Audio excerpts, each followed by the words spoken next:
Hello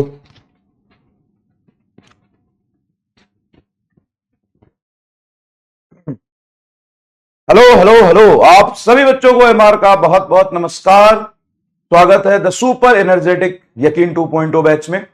और आज हम लोग बात करेंगे रोटेशनल मोशन का लेक्चर नंबर 5। तो टॉर्क लिखना हमने सीख लिया था। टॉर्क के लिए कुछ नहीं करना भाई, दो बातें इंपॉर्टेंट होती है, कहां पे फोर्स लग रहा है और किसके अबाउट आपको टॉर्क निकालना है। ये इंपॉर्टेंट है ना, किसके अबाउट आपको टॉर्क निकालना है। तो हम कैसे पता करेंगे किसके अबाउट टॉर्क निकालना है? लिखा होता है सवाल में, लिखा होता है सवाल में।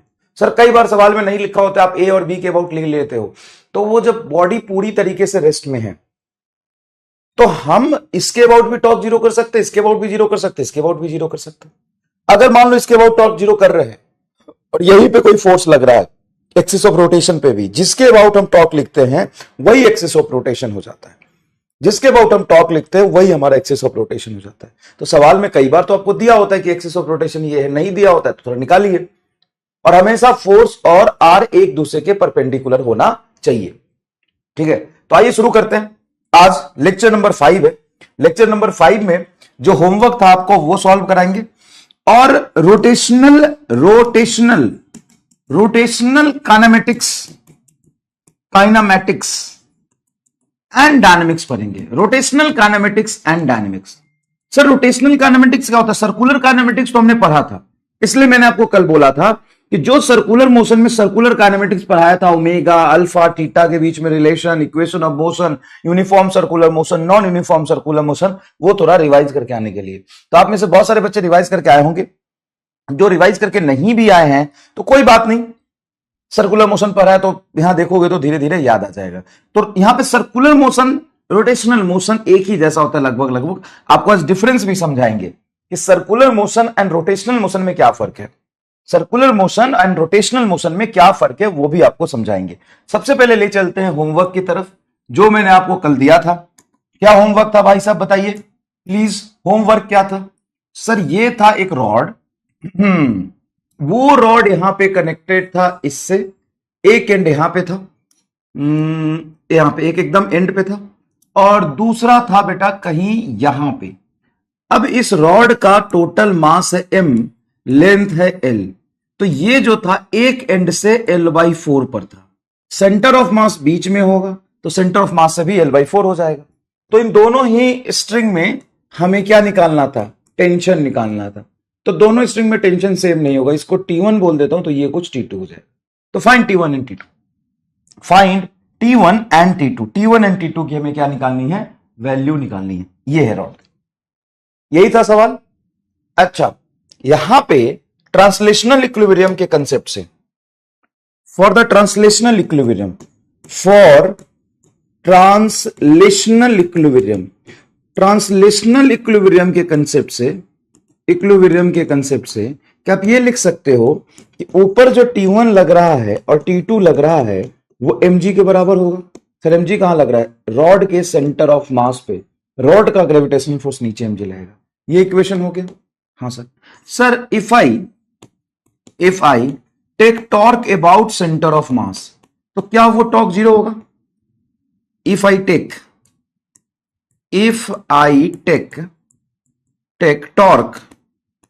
Torque about centre of mass, about centre of mass, तो क्या वो टॉर्क जीरो होगा? क्या ये जो रॉड है, ये अपने सेंटर ऑफ मास के अबाउट क्या घूम रहा है?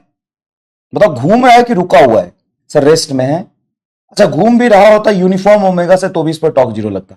टॉर्क होता है जब रोटेशनल स्टेट चेंज होता है। क्या रेस्ट में है? हाँ। थोड़ी देर बाद भी रेस्ट में? हाँ। थोड़ी देर बाद भी रेस्ट में हो, तो क्या टॉर्क जीरो होगा सेंटर ऑफ मास के अबाउट? क्या सेंटर ऑफ मास के अबाउट टॉर्क जीरो होगा? हाँ सर, सेंटर ऑफ मास के अबाउट टॉर्क जीरो होगा। तो इस सेंटर ऑफ मास के अबाउट बेटा इस T1 का टॉर्क लिखोगे तो ये लेंथ कितनी होगी? Sir half of the length centre of मास से रॉड का and, half of the length l/2। तो इसका टॉर्क होगा T1 इंटू l/2। डायरेक्शन किधर होगा? देखो, हमेशा जिसके अबाउट ऑफ टॉर्क लिख रहे हो वहां से पोजीशन वेक्टर की तरफ हाथ रखोगे, फोर्स ऊपर थप्पड़ मारोगे, कहां जा रहा? अंदर, प्लस इसका टॉर्क लिखो तो ये डिस्टेंस हो जाएगा आपका l/4। L/4, ये पीछे L/4 और ऊपर फोर्स, टॉर्क बाहर आएगा T2 L/4, T2 L/4 is equal to 0, total torque 0 करना है। बेटा ये क्रॉस है और ये डॉट है, सॉरी ये डॉट है और ये क्रॉस है, तो डायरेक्शन इक्वल एंड अपोजिट आ गया, इसको इधर ले जाओ डायरेक्टली, तो T1 L/2 is equal to T2 L/4, L से L कटेगा, 2 से काटोगे तो 2 आ जाएगा, 2 यहां भेज दो, तो 2T1 बराबर, सॉरी 2T1 बराबर T2, ये रिलेशन आ गया तुम्हारा। अब T2 की वैल्यू इक्वेशन 1 में पुट कर दो, पुटिंग वैल्यू ऑफ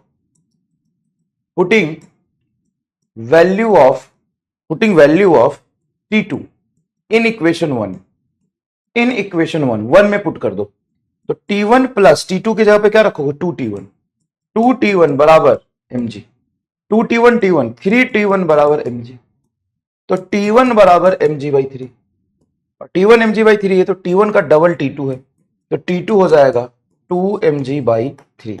ये T1 एंड T2 हमने निकाला है।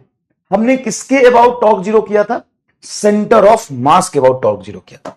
हमने किसके अबाउट टॉर्क 0 किया था, सेंटर ऑफ मास के अबाउट टॉर्क 0। थोड़ा लंबा हो गया क्या, कह रहा L/4 क्यों, बेटा ये टोटल लेंथ होता है L, आधा लेंथ हो गया L/2, तो इसके आधे पे रखा है, ये L/4 है तो ये भी तो L/4 होगा, ये भी तो L/4 होगा, ठीक है। अब आपको ये डिसाइड करना है कि ट्रांसलेशनल इक्विलिब्रियम के लिए ये सही लिखा है, हाँ सर ये भी सही लिखा है। क्या हमने सेंटर ऑफ मास से टॉर्क लिया है, वो 0 सही पुट किया है, हाँ सर वो भी सही पुट किया है। इससे सर T1 और T2 में रिलेशन आ गया है। यहां से T2 की वैल्यू इक्वेशन 1 में पुट कर दी तो T1 और T2 की हमारी क्या आ गई, वैल्यू आ गई, सर वैल्यू आ गई। अब एक चीज सुनिएगा, अगर बेटा हमसे T1 पूछ रहा है, हमसे T1 की वैल्यू पूछ रहा है, तो हम डायरेक्ट भी तो निकाल सकते थे। सेकेंड मेथड देखिए, हम क्या करेंगे, इस 2 पॉइंट के अबाउट, मान लो ये पॉइंट 2 है, तो पॉइंट 2 के अबाउट टॉर्क 0 पुट कर देंगे। सर 1 के अबाउट क्यों नहीं किया, अगर बेटा मुझे T1 कैलकुलेट करना है तो इसी के अबाउट टॉर्क 0 पुट करूंगा, तो ये T1 यही लग रहा है, इसका टॉर्क 0 हो जाएगा, T1 गायब हो जाएगा, आएगा नहीं एक्सप्रेशन में। इसके अबाउट टॉर्क 0 पुट करूंगा तो टॉर्क के अबाउट T2 बोलो क्या होगा, सर 0, क्यों, क्योंकि इसी के अबाउट टॉर्क देख रहा हूं और यहीं पे T2 लग रहा है। mg का टॉर्क क्या होगा, L/4 इंटू mg, देखो सिंपल है, ये ग्रेविटेशनल फोर्स और यहां से डिस्टेंस L/4 और इसकी डायरेक्शन नीचे है तो बाहर की तरफ, प्लस इसका टॉर्क बोलो, तो देखो ये L/4 है, टोटल L था तो ये 3L/4 हो जाएगा, T1 इंटू 3L/4, डायरेक्शन इधर रखोगे हाथ ऊपर की तरफ मतलब अंदर आएगा, क्रॉस इज इक्वल टू 0, क्योंकि टॉर्क तो 0 तुम्हें पुट करना ही था।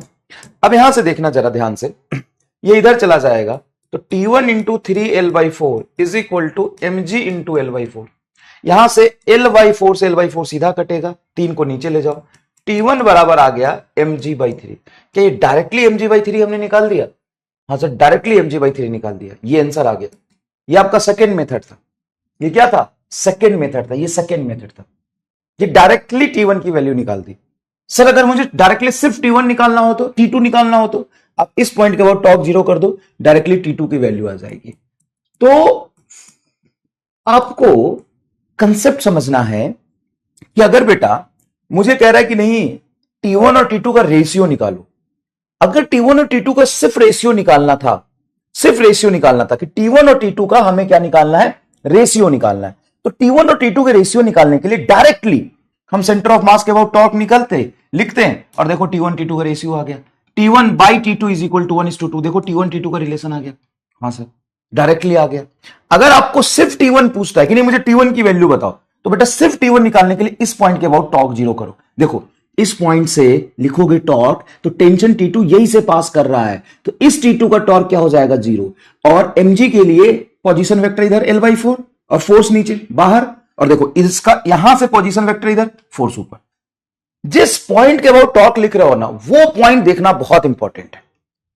जिस पॉइंट के अबाउट टॉर्क लिख रहे हो, वो पॉइंट देखना बहुत जरूरी है। देखो ये पॉइंट, इस पॉइंट के अबाउट टॉर्क लिख रहे हो, ये T2 यही लग रहा है, इसलिए T2 का टॉर्क 2 के अबाउट 0, देखो T2 का टॉर्क 2 के अबाउट क्या है, 0 है, इसके अबाउट T2 का टॉर्क 0। क्यों 0 है, क्योंकि इस पॉइंट के अबाउट टॉर्क लिख रहे हैं। जिस पॉइंट के अबाउट टॉर्क लिख रहे हो वहीं से पोजीशन वेक्टर देखोगे, यहीं पे बैठ के टॉर्क देखोगे, तो ये टेंशन यहीं पे लग रहा है। और देखो ये mg फोर्स नीचे है, तो देखो पोजीशन वेक्टर नीचे, ये बाहर की तरफ आएगा, और यहां से ये पोजीशन वेक्टर ऐसे ऊपर और अंदर की तरफ आएगा। क्लियर है क्या? क्लियर है क्या? समझ गए? ठीक है, बड़े आराम से, बहुत आसान था। आप किस पॉइंट के अबाउट टॉर्क लिख रहे हो, उस पॉइंट से फोर्स का डिस्टेंस और फोर्स देखते हैं। मैं फिर से बता देता हूं, सेंटर ऑफ मास के अबाउट अगर टॉर्क देख लो, थोड़ा भी नहीं समझ में, एक बार देख लो बेटा, सेंटर ऑफ मास के अबाउट अगर टॉर्क देखोगे, तो सेंटर ऑफ मास के अबाउट एमजी का टॉर्क क्या होगा? 0, क्योंकि सर एमजी सेंटर ऑफ मास पे लग रहा है। सेंटर ऑफ मास से ये डिस्टेंस L/4 और सेंटर ऑफ मास से ये डिस्टेंस L/2। देखो सेंटर ऑफ मास से mg का टॉर्क तो 0 होगा, mg इंटू 0 भी लिख सकते हो, ना ही लिखो तो भी चलेगा, क्योंकि सेंटर ऑफ मास के अबाउट टॉर्क लिखोगे तो सेंटर ऑफ मास पर ही mg फोर्स लग रहा है, तो इसका पोजीशन वेक्टर 0 हो गया ना, क्योंकि सेंटर ऑफ मास के अबाउट टॉर्क लिख रहे हो। जिस पॉइंट के अबाउट टॉर्क लिखते हैं वो लेना बहुत इंपॉर्टेंट होता है। 3L/4 कैसे? वाह प्रभु, मतलब नशा करके आए हो क्या यार? नशा करके आए हो साले, गंदे नाली के कीड़े हो साले तुम। ये एल है, ये एल है, इसमें से ये L/4 घटा देंगे, पूरा एल है उसमें से L/4 घटा देंगे, तो यहां से यहां तक डिस्टेंस 3L/4 नहीं आएगा क्या?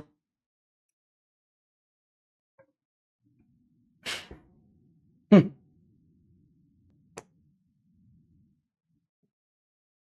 चलिए, a uniform rod of 20 kg, uniform rod of 20 kg, एक रॉड है 20 kg मास है इसका, रॉड का मास 20 kg दिखा हुआ है, रॉड का मास 20 kg दिया हुआ है, 20 kg is hanging in a horizontal position with the help of two thread। दो थ्रेड है और दोनों थ्रेड एंड पे लगा हुआ है, ध्यान से देख सकते हैं, दोनों थ्रेड एंड पे लगा हुआ है। सर तो यूनिफॉर्मली ये लगा हुआ है, मतलब सिमेट्रिक लगा हुआ है एंड पे, क्या दोनों में टेंशन सेम होगा? नहीं, सेम नहीं होगा। क्यों? क्योंकि एक तो रॉड है, 20 kg का रॉड है, और ये दोनों टेंशन जो एंड में लगे हैं, उसके साथ साथ एक 40 kg का ब्लॉक यहां भी लग गया है L/4 पे। देखो horizontal position with the help of two thread also support a 40 kg mass as shown in a figure। Find the tension develop in each thread। दोनों थ्रेड में दोनों थ्रेड में दोनों थ्रेड में जो टेंशन होगा, दोनों थ्रेड में जो टेंशन होगा, दोनों थ्रेड में जो टेंशन होगा, दोनों थ्रेड में जो टेंशन होगा वो सेम नहीं होगा। क्यों? इसलिए सेम नहीं होगा कि दोनों थ्रेड के बीच में सिर्फ रॉड नहीं है, ये L/4 पे एक ब्लॉक भी लगा है, L/4 पे, L/4 पे एक ब्लॉक भी लगा है। सेंटर ऑफ मास यहां पे होगा, सेंटर ऑफ मास यहां पे होगा, यहां पे ग्रेविटेशनल फोर्स mg लगेगा। m बताइए कितना है? 40? नहीं 20 kg, रॉड 20 kg का, तो ये हो जाएगा 20, 200 न्यूटन, और यहां पे 40 kg का ये ऑब्जेक्ट है, तो इस पॉइंट पे 40 kg के ऑब्जेक्ट की वजह से 400 न्यूटन टेंशन लगेगा। देखो जितना mg नीचे उतना टेंशन ऊपर, उतना ही टेंशन यहां पे लगेगा, तो डायरेक्टली निकाल सकते हो mg से 400 न्यूटन। इस मास की वजह से 40 kg की वजह से यहां पे mg आएगा, यहां पे mg आएगा 400 न्यूटन, यहां पे mg सेंटर ऑफ मास पे आएगा 200 न्यूटन। डिस्टेंस देख लो, पूरे रॉड का लेंथ l है, तो ये L/4 दिया हुआ है, तो ऑब्वियस सी बात है ये L/4 होगा, ये L/4 होगा, ये L/2 होगा, सेंटर ऑफ मास और एंड के बीच में डिस्टेंस। अब मुझे अगर डायरेक्टली टेंशन T1 निकालना है, जो कि इसमें लग रहा है, पहले पहले वाले में, इसमें निकालना है TA और इसमें है TV, तो ट्रांसलेशनल इक्विलिब्रियम लिखने की जरूरत नहीं है। फिर से मैं एकदम धीरे धीरे बताओ इसमें टोटल नंबर ऑफ फोर्स कितने लग रहे हैं? बताओ टोटल नंबर ऑफ फोर्स कितने लग रहे हैं? Four force is acting, four force is acting, four force is acting. साला अपने बाप को गाली सुनवा रहे हैं आके। फोर फोर्स इज एक्टिंग, चार फोर्स लग रहे हैं। कितने फोर्स लग रहे हैं? चार फोर्स लग रहे हैं, चार फोर्स लग रहे हैं। बाप पे मत जाओ, सुनना, तू बाप की उम्र के मास्टर पे जा रहा है तो मैं तेरे बाप पे नहीं जाऊंगा। तू बाप की उम्र के मास्टर पे जा रहा है, तेरे बाप का उम्र का हूं मैं। तू बाप की उम्र के मास्टर के सर पे बैठ के टट्टी कर रहा है। अरे कर।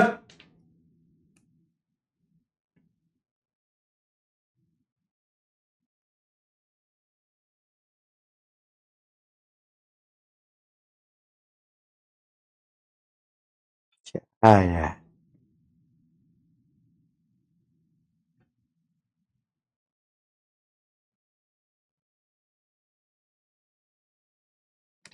चलिए देखिए, तो इस पॉइंट के अबाउट देखते हैं हम, ए पॉइंट के अबाउट। चलो आराम से देखना समझना, किसके अबाउट निकाले टॉर्क बताओ। ए पॉइंट के अबाउट कितने फोर्स लग रहे हैं? 4 फोर्स लग रहे हैं। एक फोर्स यहां पे लग रहा है ए पर, टीए, ये लग रहा है इस मास की वजह से, ये लग रहा है इसके सेंटर ऑफ मास रॉड के मास की वजह से, और यहां पे लग रहा है टीबी, है ना, बी पॉइंट पे टेंशन टीबी। तो अगर मुझे टीबी निकालना है तो इस पॉइंट के अबाउट टॉर्क 0 लिखता हूं। इस पॉइंट के अबाउट, इस पॉइंट के अबाउट जो टॉर्क होगा टीए के अबाउट 0 लिखता हूं। क्यों 0 होगा टॉर्क टीए के अबाउट? क्योंकि पूरा रॉड क्या है? इक्विलिब्रियम में। पूरा रॉड क्या है? इक्विलिब्रियम में। पूरा रॉड इक्विलिब्रियम में, पूरा का पूरा रॉड क्या है? इक्विलिब्रियम में। तो यहां पे सबसे पहले डिस्टेंस देखिए, ये कितने डिस्टेंस पर है सर? 400 न्यूटन है L/4 पर, तो ये हो गया 400 न्यूटन L/4 पे। अच्छा ये भी लिख लो, टीए कहां लग रहा है? इसी पॉइंट पे लग रहा है, तो टीए मल्टीप्लाई 0 प्लस ये एमजी कितना लग रहा है? 200 न्यूटन, और ये डिस्टेंस कितना है यहां से देखिए? L/2। अरे भाई ये डिस्टेंस तो L/2 होगा, सेंटर ऑफ मास का एंड का, L/2 प्लस ये लग रहा है टीबी, टीबी इंटू L, हाँ रॉड का डिस्टेंस L है। देखो यहां से ये कितने पर है? L/4 पर, ये कितने पर है? L/2 पर, और ये कितने पे? L पे। अब समझना, यहां से हम देखें इस फोर्स का टॉर्क, तो फोर्स की डायरेक्शन पोजीशन वेक्टर इधर, फोर्स नीचे, तो ये अंदर जाएगा, ये भी अंदर जाएगा, और ये कहां आएगा? बाहर आएगा। तो अंदर वाले को पॉजिटिव, बाहर वाले को निगेटिव मान लेता हूं, इज इक्वल टू 0, है ना, अपोजिट डायरेक्शन में तो है ही, है ना। तो ये हो गया 400 L/4, और ये हो गया तुम्हारा 200 into L/2, TB into L। तो L से L कॉमन निकल के कट जाएगा जब आप इसको उधर भेजेंगे, तो ये आ जाएगा 400/4, एक मिनट सॉरी, 400/4, तो ये हो गया तुम्हारा 100 प्लस 200/2, तो ये भी हो गया 100, और माइनस टीबी उधर गया तो टीबी इधर चला जाएगा, तो TB is equal to 200 newton. बहुत आसान है यार ये तो, TB is equal to 200 newton. अब दूसरी बार में आपको टॉर्क लिखने की जरूरत नहीं पड़ेगी, क्यों? ट्रांसलेशनल इक्विलिब्रियम यूज कर लीजिए। ट्रांसलेशनल इक्विलिब्रियम यूज करेंगे तो जितना ऊपर फोर्स लग रहा है वो है टीए प्लस टीबी, और जो नीचे फोर्स लग रहा है, जो नीचे फोर्स लग रहा है, जो नीचे फोर्स लग रहा है वो है आपका 400 Newton and 200 Newton, 400 Newton and 200 Newton. तो ये हो जाएगा टीए की वैल्यू, टीबी की वैल्यू कितनी है? 200, तो टीए प्लस 200 बराबर 600, तो टीए बराबर हो जाएगा 600 minus 200 is equal to 400 newton. ठीक है भाई, 400 न्यूटन, ठीक है। चलिए 200 और 400 न्यूटन आ गए, 200 न्यूटन एंड 400 न्यूटन आ गए। क्लियर है? आपको क्या करना था? आपको क्या करना था? बस इस ए पॉइंट के अबाउट टॉर्क लिखना था। ए पॉइंट के अबाउट टीए का टॉर्क 0 क्यों हुआ? बताइए क्यों हुआ? क्योंकि टीए उसी पॉइंट पे लग रहा है जिस पॉइंट के अबाउट टॉर्क लिख रहे हैं, तो फोर्स का डिस्टेंस इस पॉइंट के अबाउट 0 हो गया। इस फोर्स का डिस्टेंस देखिए L/4 है, इस फोर्स का डिस्टेंस देखिए आधे पर है तो L/2 है, और इसका L है। तो जब भी हमारे पास दो अननोन फोर्स होते हैं तो एक के लिए टॉर्क निकाल के हम निकाल लेंगे, कैलकुलेशन कर लेंगे, और दूसरे के लिए हम ट्रांसलेशनल इक्विलिब्रियम से सॉल्व कर लेंगे। ठीक है, दूसरे के लिए हम ट्रांसलेशनल इक्विलिब्रियम से सॉल्व कर लेंगे। क्लियर है? क्लियर है? चलिए बहुत बढ़िया। चलिए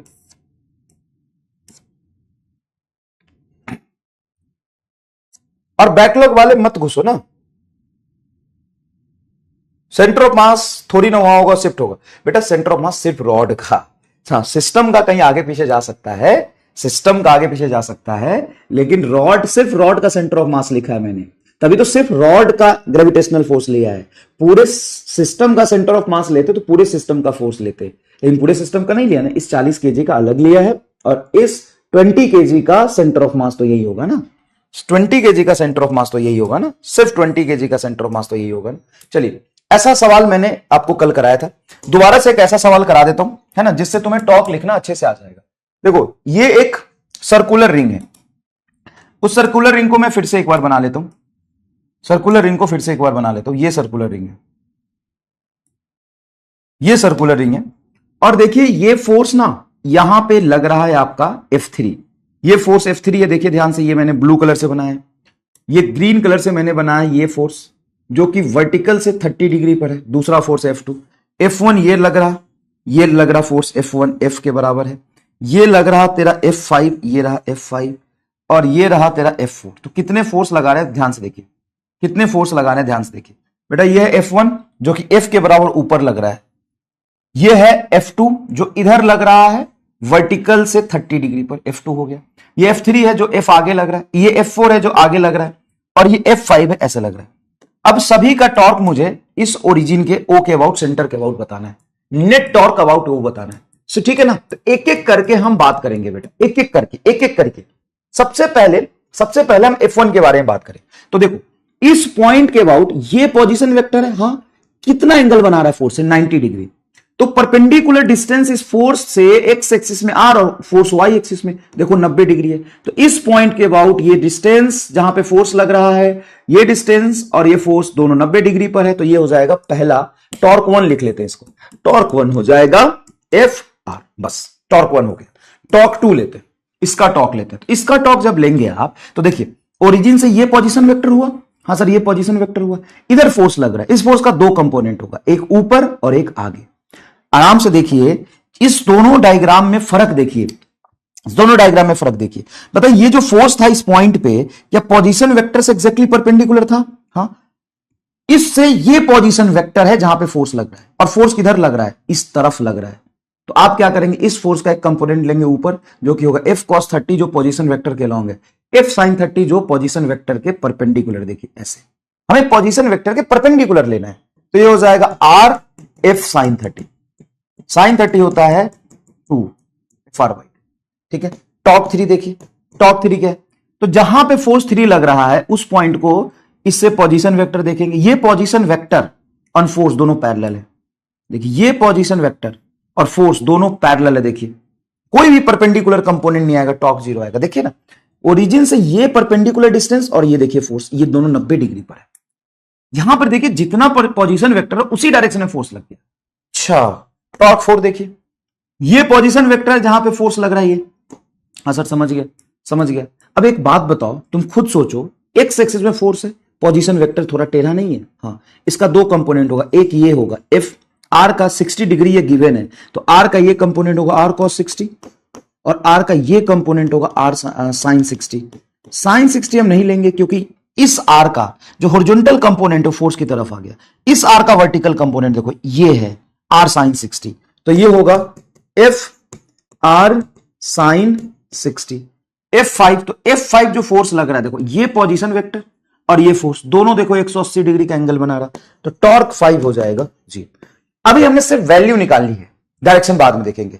तो एक एक करके बताओ ये सारी चीजें सही है कि नहीं, एक एक करके बताओ ये सारी चीजें सही है कि नहीं, एक एक करके बताओ। आराम से देखो पोजीशन वेक्टर हम कैसे निकालते, तो अब मैंने तुम्हें आर बताया था, आर का हेड वहां होगा जहां पे फोर्स लग रहा होगा, आर का टेल वहां होगा जहां पे जिसके अबाउट हम फोर्स लिखेंगे, आर का हेड वहां होगा, आर का हेड वहां होगा जहां पे फोर्स लग रहा होगा, आर का अच्छा साइन 60 आएगा, कॉस लिख दिया गलती से, सॉरी कॉस 60 आएगा। कॉस 60 को होता है हाफ ही होता है ना, FR/2, ठीक है। ये cos 60 है क्योंकि परपेंडिकुलर डिस्टेंस cos वाला है, साइन वाला नहीं है। बिल्कुल FR में करेक्शन था। देखो मैंने आपको पोजीशन वेक्टर लिखना सिखाया था। पोजीशन वेक्टर में क्या होता है कि हेड वहां होता है जहां पे फोर्स लग रहा होता है, हेड वहां होगा जहां फोर्स लग रहा है। क्या लग रहा है? जहां फोर्स लग रहा है, फोर्स लग रहा है, लग रहा है जहां फोर्स लग रहा है। और टेल वहां होगा जिसके अबाउट टॉर्क लिखना है, जिसके अबाउट टॉर्क लिखना है, जिसके अबाउट टॉर्क लिखना है, टॉर्क लिखना है या एक्सिस ऑफ रोटेशन दिया है तो इसके अबाउट हमें टॉर्क लिखना है। तो जब भी पोजीशन वेक्टर लूंगा फोर्स का, तो टेल यहां होगा और हेड वहां होगा जहां फोर्स लग रहा है। तो फोर्स यहां लग रहा है, तो ये हेड और ये टेल, ये आर किधर जा रहा है? एक्स में, और फोर्स वाई में। ये देखो ये आर किधर जा रहा है? वाई में, और फोर्स देखो टेढ़ा लग रहा है। तो इस फोर्स का वाई कंपोनेंट नहीं लेंगे क्योंकि पोजीशन वाई में, एक्स कंपोनेंट लेंगे। ये पोजीशन वेक्टर ये रहा और देखो फोर्स आगे रहा, दोनों पैरेलल है, एंगल 0 डिग्री आएगा यहां पे, दोनों के बीच में एंगल क्या रहा है? 0 डिग्री। देखो F3 का टॉर्क 0। देखो फोर्स कहां है? एक्स में है। देखो ना F4 किधर है? एक्स एक्सिस में, और ये पोजीशन वेक्टर है। तो इस पोजीशन वेक्टर का दो कंपोनेंट, इस पोजीशन वेक्टर का दो कंपोनेंट, एक वर्टिकल और एक हॉरिजॉन्टल। फोर्स हॉरिजॉन्टल में, तो इसलिए हॉरिजॉन्टल वाला कंपोनेंट नहीं लेंगे, वर्टिकल वाला लेंगे। और ये जो फोर्स है वो डायरेक्टली सीधा जा रहा है, यहां पे टक्कर मार देगा। ठीक है, क्या आपको समझ में आ गया ये सारी चीज? अब आप देखिए अब इसका डायरेक्शन हम देखेंगे, F इंटू आर किधर लग रहा है, तो पोजीशन वेक्टर की तरह हाथ रखो, फोर्स ऊपर लग रहा है मतलब क्लॉकवाइज अंदर की तरफ है, ये अंदर की तरफ है। ये देखो ये पोजीशन वेक्टर है ना, और फोर्स हमें ये का इससे हमने टॉर्क लिखा है, तो पोजीशन वेक्टर फोर्स, इससे तो टॉर्क आया नहीं है। ये पोजीशन वेक्टर ये कहां जाएगा, क्लॉकवाइज अंदर की तरफ। ये देखो तो ये पोजीशन वेक्टर और फोर्स इधर, ये बाहर की तरफ, ये आएगा डॉट। तो नेट टॉर्क आपका ये डॉट और क्रॉस कैंसिल एफ आर आएगा। नेट टॉर्क सबका मिलाएंगे तो क्या आएगा, एफ आर आएगा। डायरेक्शन एक बार मैं और बताता हूं, कोई खास बात नहीं है। सबसे पहले पोजीशन वेक्टर की तरफ हाथ रखते हैं, पोजीशन वेक्टर की तरफ हाथ रखते हैं, फोर्स को थप्पड़ मारिए, फोर्स ऊपर लग रहा है थप्पड़ मारिए। बताइए किधर जा रहा था, हम अंदर। बताइए ये पोजीशन वेक्टर कहां जा रहा है, अंदर। ये यहां लग रहा है तो नीचे पोजीशन वेक्टर, और इधर फोर्स देखिए कहां है, बाहर। अगर आप ये लेंगे पोजीशन वेक्टर तो इसका कोई लॉजिक नहीं है, क्योंकि इस पोजीशन वेक्टर से टॉर्क नहीं लगा, इसका कंपोनेंट इससे टॉर्क लगा है, ये तो हमारे काम का नहीं है। तो ये पोजीशन वेक्टर तो देखो ऐसे भी देखो ना, इस ओरिजिन से ये फोर्स जहां लग रहा है वो तो नीचे पॉइंट, ऐसे कहां जा रहा, बाहर की तरफ। क्लियर है, क्लियर है। अभी बढ़िया सवाल था, ऐसा ही सवाल मैंने कल कराया था, लेकिन वहां पे थोड़ी डिफिकल्टी हुई तो मैंने सोचा ऐसा सवाल एक बार रिपीट कर देते हैं, क्योंकि बहुत सारे सवाल हम करेंगे जहां पे ये चीजें काम आएंगी। ठीक है, अब ईमानदारी से बता दीजिए कितने लोगों को समझ में आया। वोट टाइप है, समझ में आया तो जरूर थम्स अप कीजिएगा, नहीं आया तो थम्स डाउन कर दीजिएगा प्लीज। नहीं आया तो प्लीज थम्स डाउन कर दीजिएगा। सवाल सही तरीके से पूछना, जरूर बताऊंगा। ठीक है, और आ गया तो थम्स अप। चलिए चलिए, आ गया तो थम्स अप, नहीं तो थम्स अप, कोई दिक्कत नहीं है।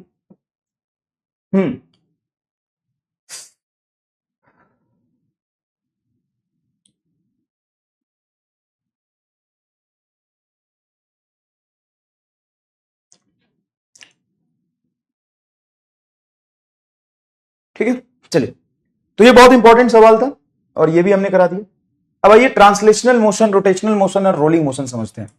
ट्रांसलेशनल मोशन क्या होता है, ट्रांसलेशनल मोशन क्या होता है, ट्रांसलेशनल मोशन, ट्रांसलेशनल मोशन क्या होता है, when all the particle, when all the particle और point of rigid body moving with same velocity, moving with same velocity, moving with same velocity, moving with same velocity, then चलिए, तो 95% लोगों को समझ में आ गया। ठीक है, 95% लोग बहुत होता है, ये 4% स्पैमर है जो गाली देने से ऑफेंड हो गए हैं। स्पैमर को गाली न मत दो तो क्या करूं, तुम्हें स्वागत करूं, मिठाई खिलाऊं, है ना, तुम्हें मिठाई खिलाऊं। अब गंदी नाली के कीड़े देखिए ये 5% है। मैं इसलिए नहीं बोल रहा हूं कि इनको समझ नहीं है, इसलिए नहीं बोल रहा, ये स्टार्टिंग से क्लास खराब करने की कोशिश कर रहे हैं।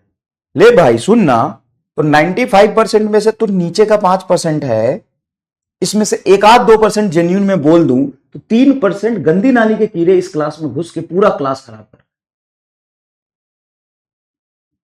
है ना। सोचो, पूरा क्लास खराब कर रहे हैं।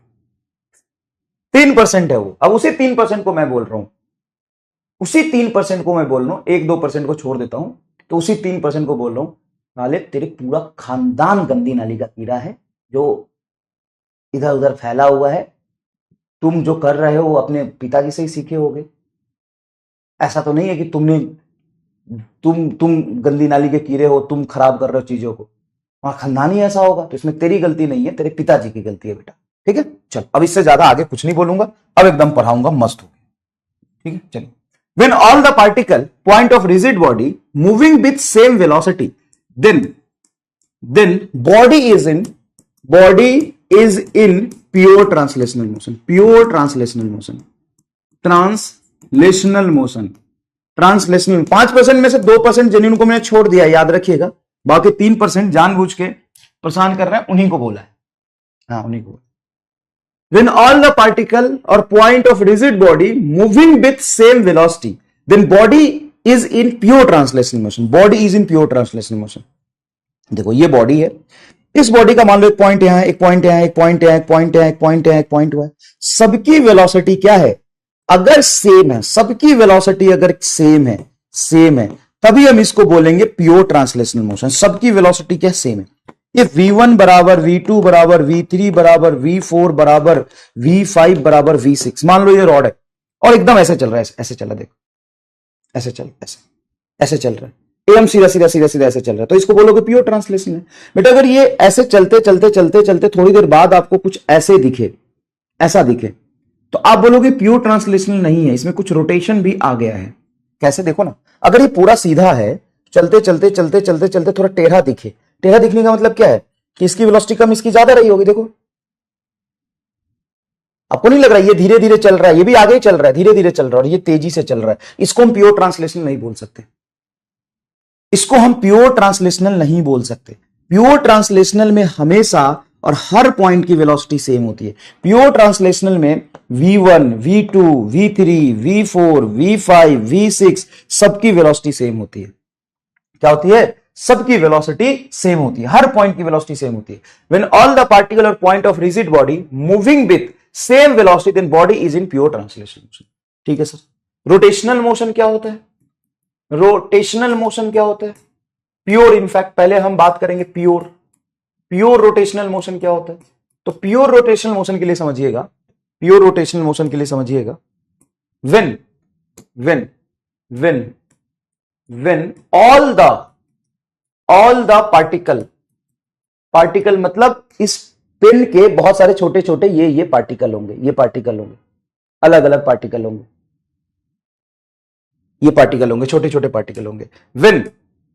when all the particle or point of rigid body is moving on a circular path of different radius but at a common center, about common center, but about a common center with same angular speed,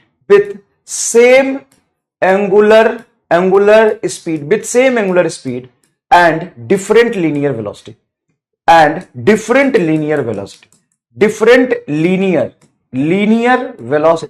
देख भाई, circular motion और rotational motion में क्या फर्क होता है वो समझो। सर्कुलर मोशन क्या होता है? सर्कुलर मोशन की मैं बात करूं, सर्कुलर मोशन में क्या होता है? A particle moving on the circumference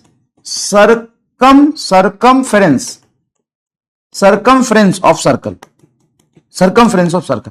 एक पार्टिकल, छोटा सा या बड़ा सा कोई भी हो, वो पार्टिकल सर्कल के सरकमफ्रेंस पे चल रहा होता है तो उसको हम सर्कुलर मोशन कहते हैं, जो हमने पढ़ा था। सर्कल के सरकमफ्रेंस पे चल रहा हो, a particle moving on the circumference of circle is called circular motion. A particle is moving on the circumference of circle is called circular motion. मतलब एक पार्टिकल सर्कल के सरकमफ्रेंस पर चल रहा होगा तो उसको कहते हैं सर्कुलर मोशन। एक पार्टिकल, एक ऑब्जेक्ट सर्कल के सरकमफ्रेंस में चल रहा होगा, एक ऑब्जेक्ट सर्कल के सरकमफ्रेंस में चल रहा होगा, उसको हम सर्कुलर मोशन कहते हैं। एक ऑब्जेक्ट सर्कल के सरकमफ्रेंस में चल रहा होगा, उसको हम सर्कुलर ऑब्जेक्ट कहते हैं।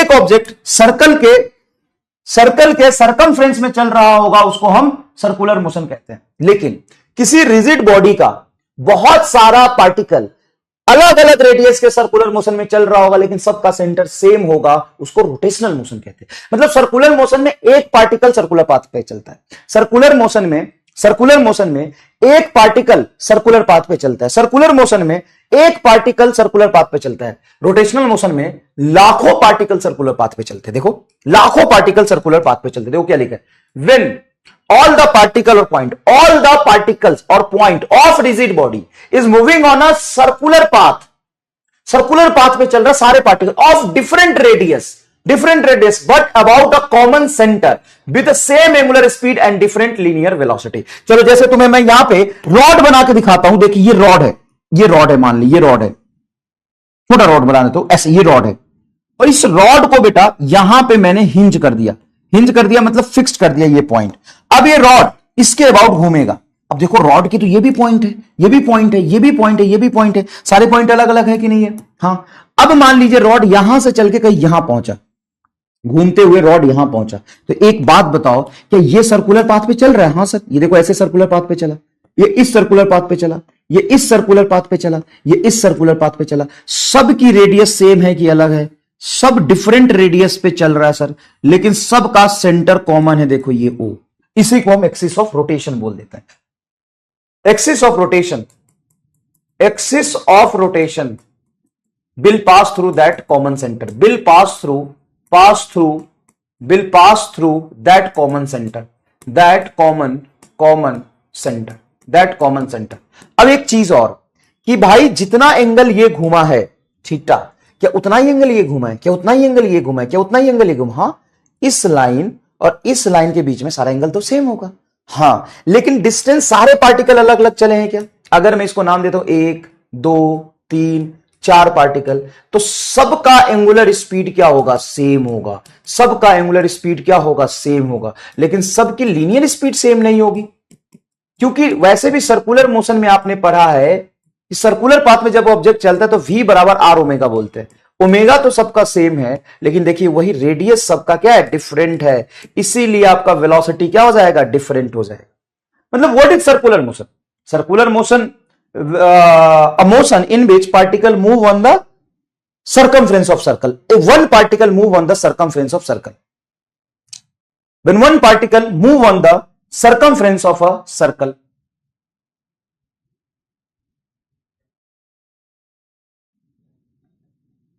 when one particle move on the circumference of circle, when one particle move on the circumference of circle, ठीक है ना? यहां पे एक पार्टिकल सर्कल के सर्कमफ्रेंस पे चल रहा है, यहां पे बहुत सारे पार्टिकल चल रहे हैं, बहुत सारे पार्टिकल। एक रिजिड बॉडी में मान लो रिजिड बॉडी है। रिजिड बॉडी वो होता है जिसके दो पॉइंट के बीच में डिस्टेंस कांस्टेंट रहे। ये रिजिड बॉडी है। पेन को जब तक मैं तोड़ ना दूं तब तक तो रिजिड बॉडी की तरह चलेगा। ये हाथ नॉन रिजिड बॉडी, देखो ऐसे ऐसे हो रहा है आराम से। तो रिजिड बॉडी वो होता है जिसमें लाखों पार्टिकल होते हैं और सबके बीच में डिस्टेंस कांस्टेंट रहता है ना? सबके बीच में डिस्टेंस क्या रहता है? कांस्टेंट रहता है। अब यहां पे आप ध्यान से देखिए, ये पॉइंट था एक, ये पॉइंट था, ये पॉइंट था, ये पॉइंट था। ये सारे पार्टिकल यहां से यहां जब गए तो सेम ही एंगल ट्रेवल किए।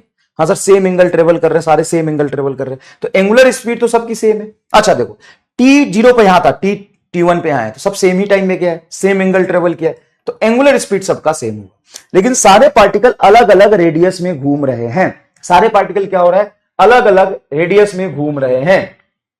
ठीक है, v बराबर r ओमेगा कहां पर है? हमने सर्कुलर मोशन में पढ़ा है, ये प्रूव भी किया था। और वैसे भी देखो थोड़ा कि ये यहां से यहां गया, ये डिस्टेंस कम चला, ये ज्यादा डिस्टेंस चला, ये और ज्यादा डिस्टेंस चला, ये और ज्यादा डिस्टेंस चला सेम ही टाइम में। तो सेम टाइम में ज्यादा डिस्टेंस चलेगा तो ऑब्वियस सी बात है उसकी स्पीड ज्यादा होगी। ऑब्वियस सी बात है उसकी स्पीड क्या होगी? ज्यादा होगी। ये है तुम्हारा rotational motion. When all the particle of a rigid body move on the circular path of a different radius, ये इंपॉर्टेंट है, different radius, and but about a common centre, centre common हो। अच्छा, वो जो कॉमन सेंटर है वो body के अंदर होना चाहिए कि बाहर भी चलेगा? बाहर भी चलेगा, है ना? वो जो सेंटर है, कॉमन सेंटर, वो बॉडी के अंदर भी हो सकता है, बाहर भी हो सकता है। जैसे ये पेन है, अब पेन को मैं इसी सेंटर ऑफ मास के अबाउट ऐसे घुमा रहा हूं, देख ऐसे घुमा रहा हूं, तो इसका कॉमन सेंटर यहां पे, और इस पेन को मैं ऐसे लेके इस पॉइंट के अबाउट ऐसे घुमा रहा हूं, देख ऐसे घुमा रहा हूं, तो ये तो रिजिड बॉडी है और इसका हर पार्टिकल अलग अलग सर्कुलर पाथ पे चलेगा। देखो यहां से इसका सेंटर अलग, इसका रेडियस अलग, इसका रेडियस अलग, इसका रेडियस अलग। अब ये पूरी रॉड सर्कुलर मोशन कर रही है इस पॉइंट के ऊपर, देखो। तो सेंटर जरूरी नहीं है कि बॉडी के अंदर हो, सेंटर बॉडी के बाहर भी हो सकता है ना? बाहर भी हो सकता है, सेंटर बॉडी के बाहर भी हो सकता है। अब रोलिंग मोशन क्या है? तो रोलिंग मोशन तो हम बाद में पढ़ेंगे। रोलिंग मोशन क्या है? रोलिंग मोशन क्या है? रोलिंग मोशन है combined translation and rotation. Combined translation plus rotation. Translation और रोटेशन का कंबाइंड मोशन को हम क्या कहते हैं? रोलिंग कहते हैं। यही बात यहां पे सारी चीजें मैंने आपको लिख के समझाई। अब मैं आपको जो ट्रांसलेशनल मोशन का लीनियर पैरामीटर होता है उसके साथ साथ एंगुलर मोशन के, रोटेशनल मोशन के एंगुलर पैरामीटर थोड़ा आपको समझाते हैं। देखिए, डिस्प्लेसमेंट आप ट्रांसलेशनल मोशन में डिफाइन करते हैं ना, उसी तरीके से यहां क्या डिफाइन करते हैं? सर यहां डिफाइन करते हैं हम एंगुलर डिस्प्लेसमेंट। और एंगुलर डिस्प्लेसमेंट क्या होता है? थीटा। सर ये सर्कुलर मोशन में पढ़ चुके हैं, बिल्कुल। जैसे वहां पे हम डिफाइन करते हैं rate of change in displacement, S होगा यहां पे, rate of change in displacement in time is velocity. इसी तरीके से हम यहां पे ओमेगा डिफाइन करते हैं। ओमेगा इज इक्वल टू क्या होता है? D theta by D T. बहुत अच्छे से ये सारी चीजें पढ़ाई हुई है। एक्सीलरेशन क्या होता है? DV by D T. यहां पे एंगुलर एक्सीलरेशन होता है D omega by D T. D omega by D T क्या होता है? एंगुलर एक्सीलरेशन होता है। अच्छा, ये अल्फा, थीटा, ओमेगा, ये सारे क्या होते हैं? Axial vector. इसके डायरेक्शन कहां होते हैं? एक्सिस ऑफ रोटेशन की तरफ।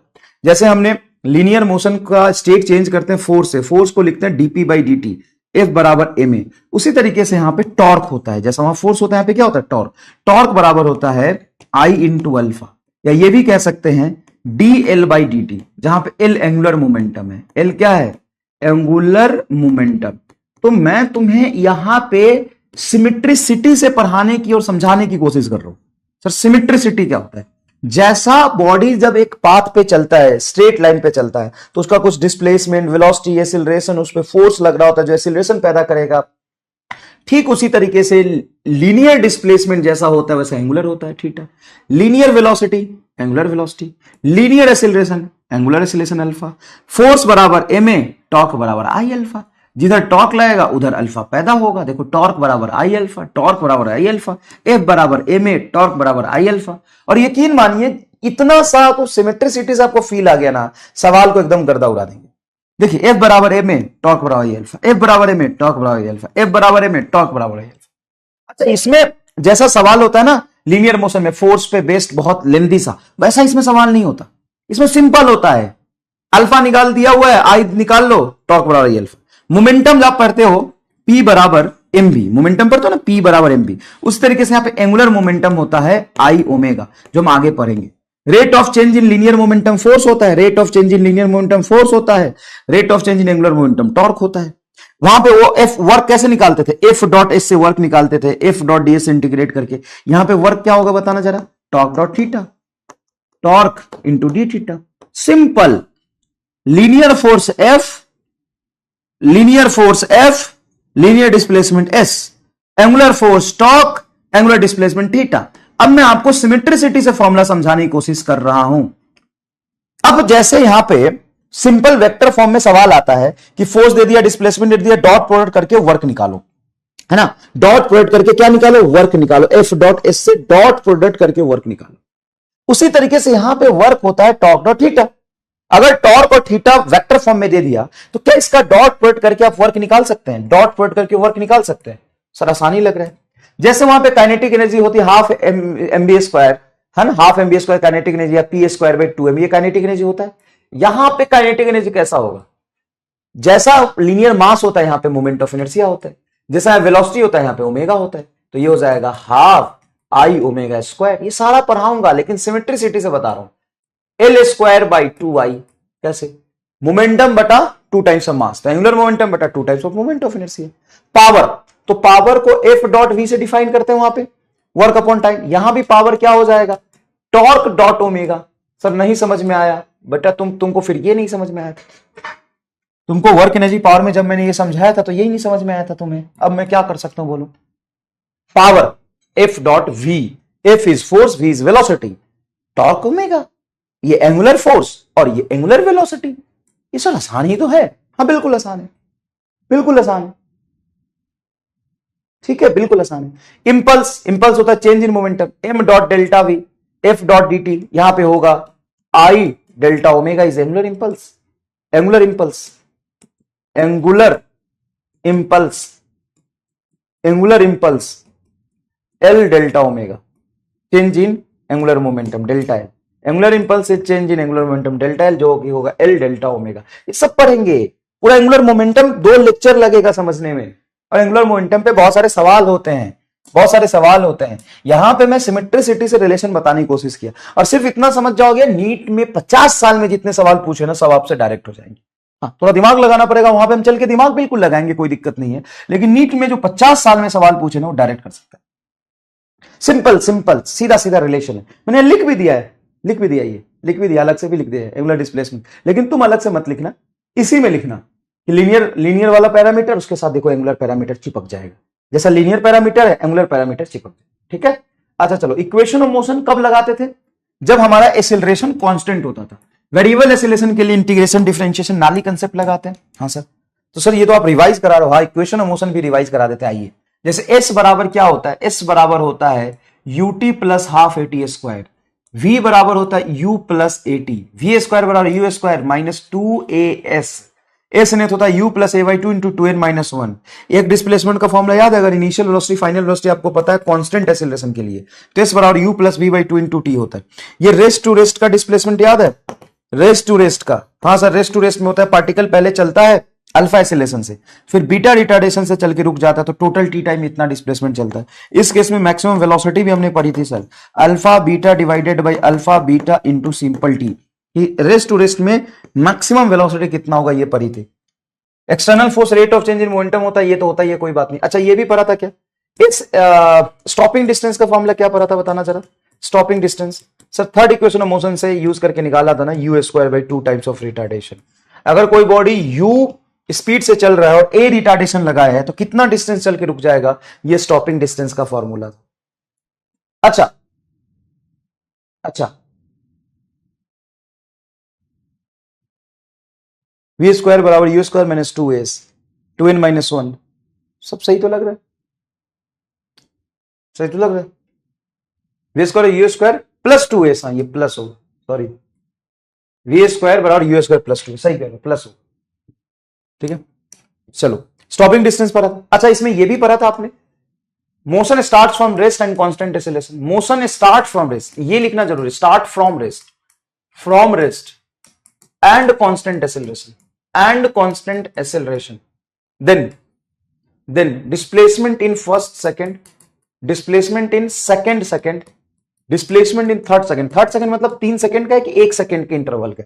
सर ये तीसरा सेकंड है, 2 से 3 के बीच में, ये होता है 1, 3 एंड 5। अगर displacement in total 1 second, displacement in total 2 second, total 2 second का, डिस्प्लेसमेंट इन टोटल 3 सेकंड, तो ये होता है 1, 4, 9, 16।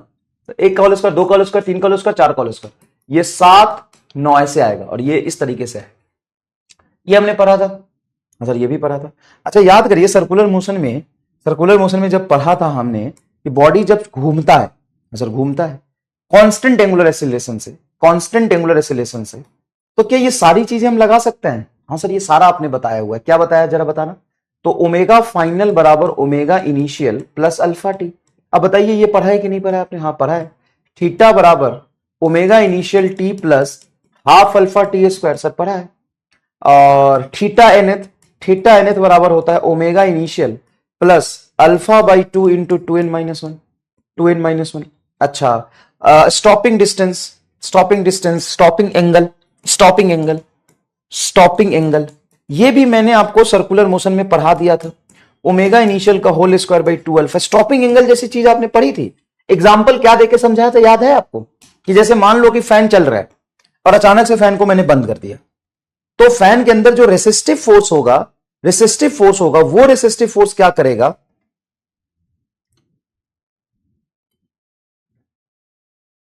इंपल्स होता है बेटा change in linear momentum M delta V, सही है, एफ डॉट डी टी, सही है। एंगुलर इंपल्स होगा change in angular momentum delta L बराबर आई डेल्टा ओमेगा। हाँ यहां पे आई डेल्टा ओमेगा, आई लिखा तो मिसप्रिंट हो गया, चलिए ठीक है। तो फैन ऑफ कर दिया तो रेसिस्टिव फोर्स लगेगा, तो रिटार्डेशन प्रोड्यूस करेगा, उस रिटार्डेशन की वजह से कितना एंगल चल के घूम जाएगा? तो theta is equal to omega initial का whole square by two alpha. Theta is equal to omega initial का whole square by two alpha, क्या ये पढ़ा था? Theta is equal to omega initial का whole square by two alpha, theta is equal to omega initial का whole square by two alpha. Clear है? हाँ sir ये बात तो हमको बहुत अच्छे से समझ आ गया था सर, आपने बताया था, बिल्कुल बहुत अच्छे से समझ आ गया था। याद करिए, चलिए याद करिए। अच्छा क्या रेस्ट टू रेस्ट का जर्नी सर्कुलर मोशन में भी हो सकता है? रेस्ट टू रेस्ट का जर्नी सर्कुलर मोशन में भी हो सकता है। हाँ मान लो कि एक ऑब्जेक्ट को अल्फा एंगुलर एक्सेलरेशन से घुमाना शुरू किया, एंगुलर एक्सेलरेशन, और बीटा एंगुलर रिटार्डेशन से वो फिर रिटार्ड होके फाइनली रुक गया, तो कितना एंगल घूमेगा? हाफ अल्फा बीटा बटा alpha plus beta into T square. क्या सेम टू सेम कॉपी हो गया सारा चीज? बताइए खुद। क्या आप ये भी लिख सकते हैं थीटा बराबर omega initial plus omega final by two into T, ये टोटल एंगुलर डिस्प्लेसमेंट आ जाएगा कांस्टेंट एंगुलर एक्सेलरेशन से अगर कोई ऑब्जेक्ट चल रहा है तो। एवरेज एंगुलर वेलोसिटी को इनफैक्ट ये लिख सकते हैं, आपको चमका तो बताइएगा। एवरेज एंगुलर वेलोसिटी ये होगा initial angular velocity plus final angular velocity by two. ये एवरेज एंगुलर वेलोसिटी होगा। कब? जब आपका अल्फा कांस्टेंट हो। याद करिए, अगर आपका एक्सेलरेशन कांस्टेंट होता है तो चाहे कोई सा भी मोशन एक्सेलरेशन कांस्टेंट होता है तो एवरेज वेलोसिटी आता है initial velocity plus final velocity by 2। याद करिए, ये पढ़ा था आपने। सर ऐसे तो हमने एक वेलोसिटी पढ़ी थी कि मिड पॉइंट पे वेलोसिटी होता है रूट अंडर इनिशियल वेलोसिटी का whole square plus final velocity का whole square by 2। Mid point पे वेलोसिटी पढ़ा था ये। हाँ, यहां भी मिड पॉइंट पे एंगुलर वेलोसिटी क्या होगा? मिड पॉइंट पे एंगुलर वेलोसिटी होगा रूट अंडर ओमेगा इनिशियल का whole square plus omega final का होल स्क्वायर बाई 2। हाँ, लेकिन ये कांस्टेंट एंगुलर एक्सेलरेशन के लिए ही वैलिड होगा। सर ये सवाल कैसा बन सकता है? सवाल ऐसा बन सकता है कि बॉडी जर्नी शुरू किया 2 रेडियन पर सेकंड से और कांस्टेंट एंगुलर एक्सेलरेशन चल के 4 रोटेशन के बाद उसकी स्पीड इतनी हो गई 10 रेडियन पर सेकंड। तो एग्जैक्टली 5वें रोटेशन के बाद एंगुलर स्पीड क्या होगा? डायरेक्ट ये लगा सकते हो, डायरेक्ट लगा सकते हो, डायरेक्ट। सर तो ऐसे ये वाला जो आपने ये रेशियो पढ़ा रहे थे, क्या ये रेशियो यहां भी वैलिड हो जाएगा? हाँ, लेकिन अगर रेस motion start from rest and constant angular acceleration शुरू हो रहा है तो एंगल का रेशियो हो जाएगा 13579। ये हमने किया है, ये एंगल का रेशियो हमने पढ़ा है सर्कुलर मोशन में। याद करिए, अगर आपको याद आ जाए थोड़ा तो बताइए। ये देखो, object start from rest and constant angular acceleration the ratio of angle. अरे यार, टोटल 1 सेकेंड में, टोटल 2 सेकेंड में और स्टार्टिंग से टोटल 3 सेकेंड में, स्टार्टिंग से टोटल 3 सेकेंड में जो एंगल चलेगा उसका रेशियो होता है 1, 4, 9, 16, 25 एंड सो ऑन। ये सिर्फ पहले सेकेंड का, सिर्फ दूसरे सेकंड का, तो उन्होंने सेकंड लिखा, सिर्फ तीसरे सेकंड का, सिर्फ तीसरे सेकंड का रेशियो होगा 1, 3, 5, 7, 9, 11 एंड सो ऑन। समझ में आया क्या? समझ में आया क्या? देखो वही चीज यहां पे मैंने लिखी है, कोई नीड नहीं है, मैंने ऑलरेडी लिखवा दिया।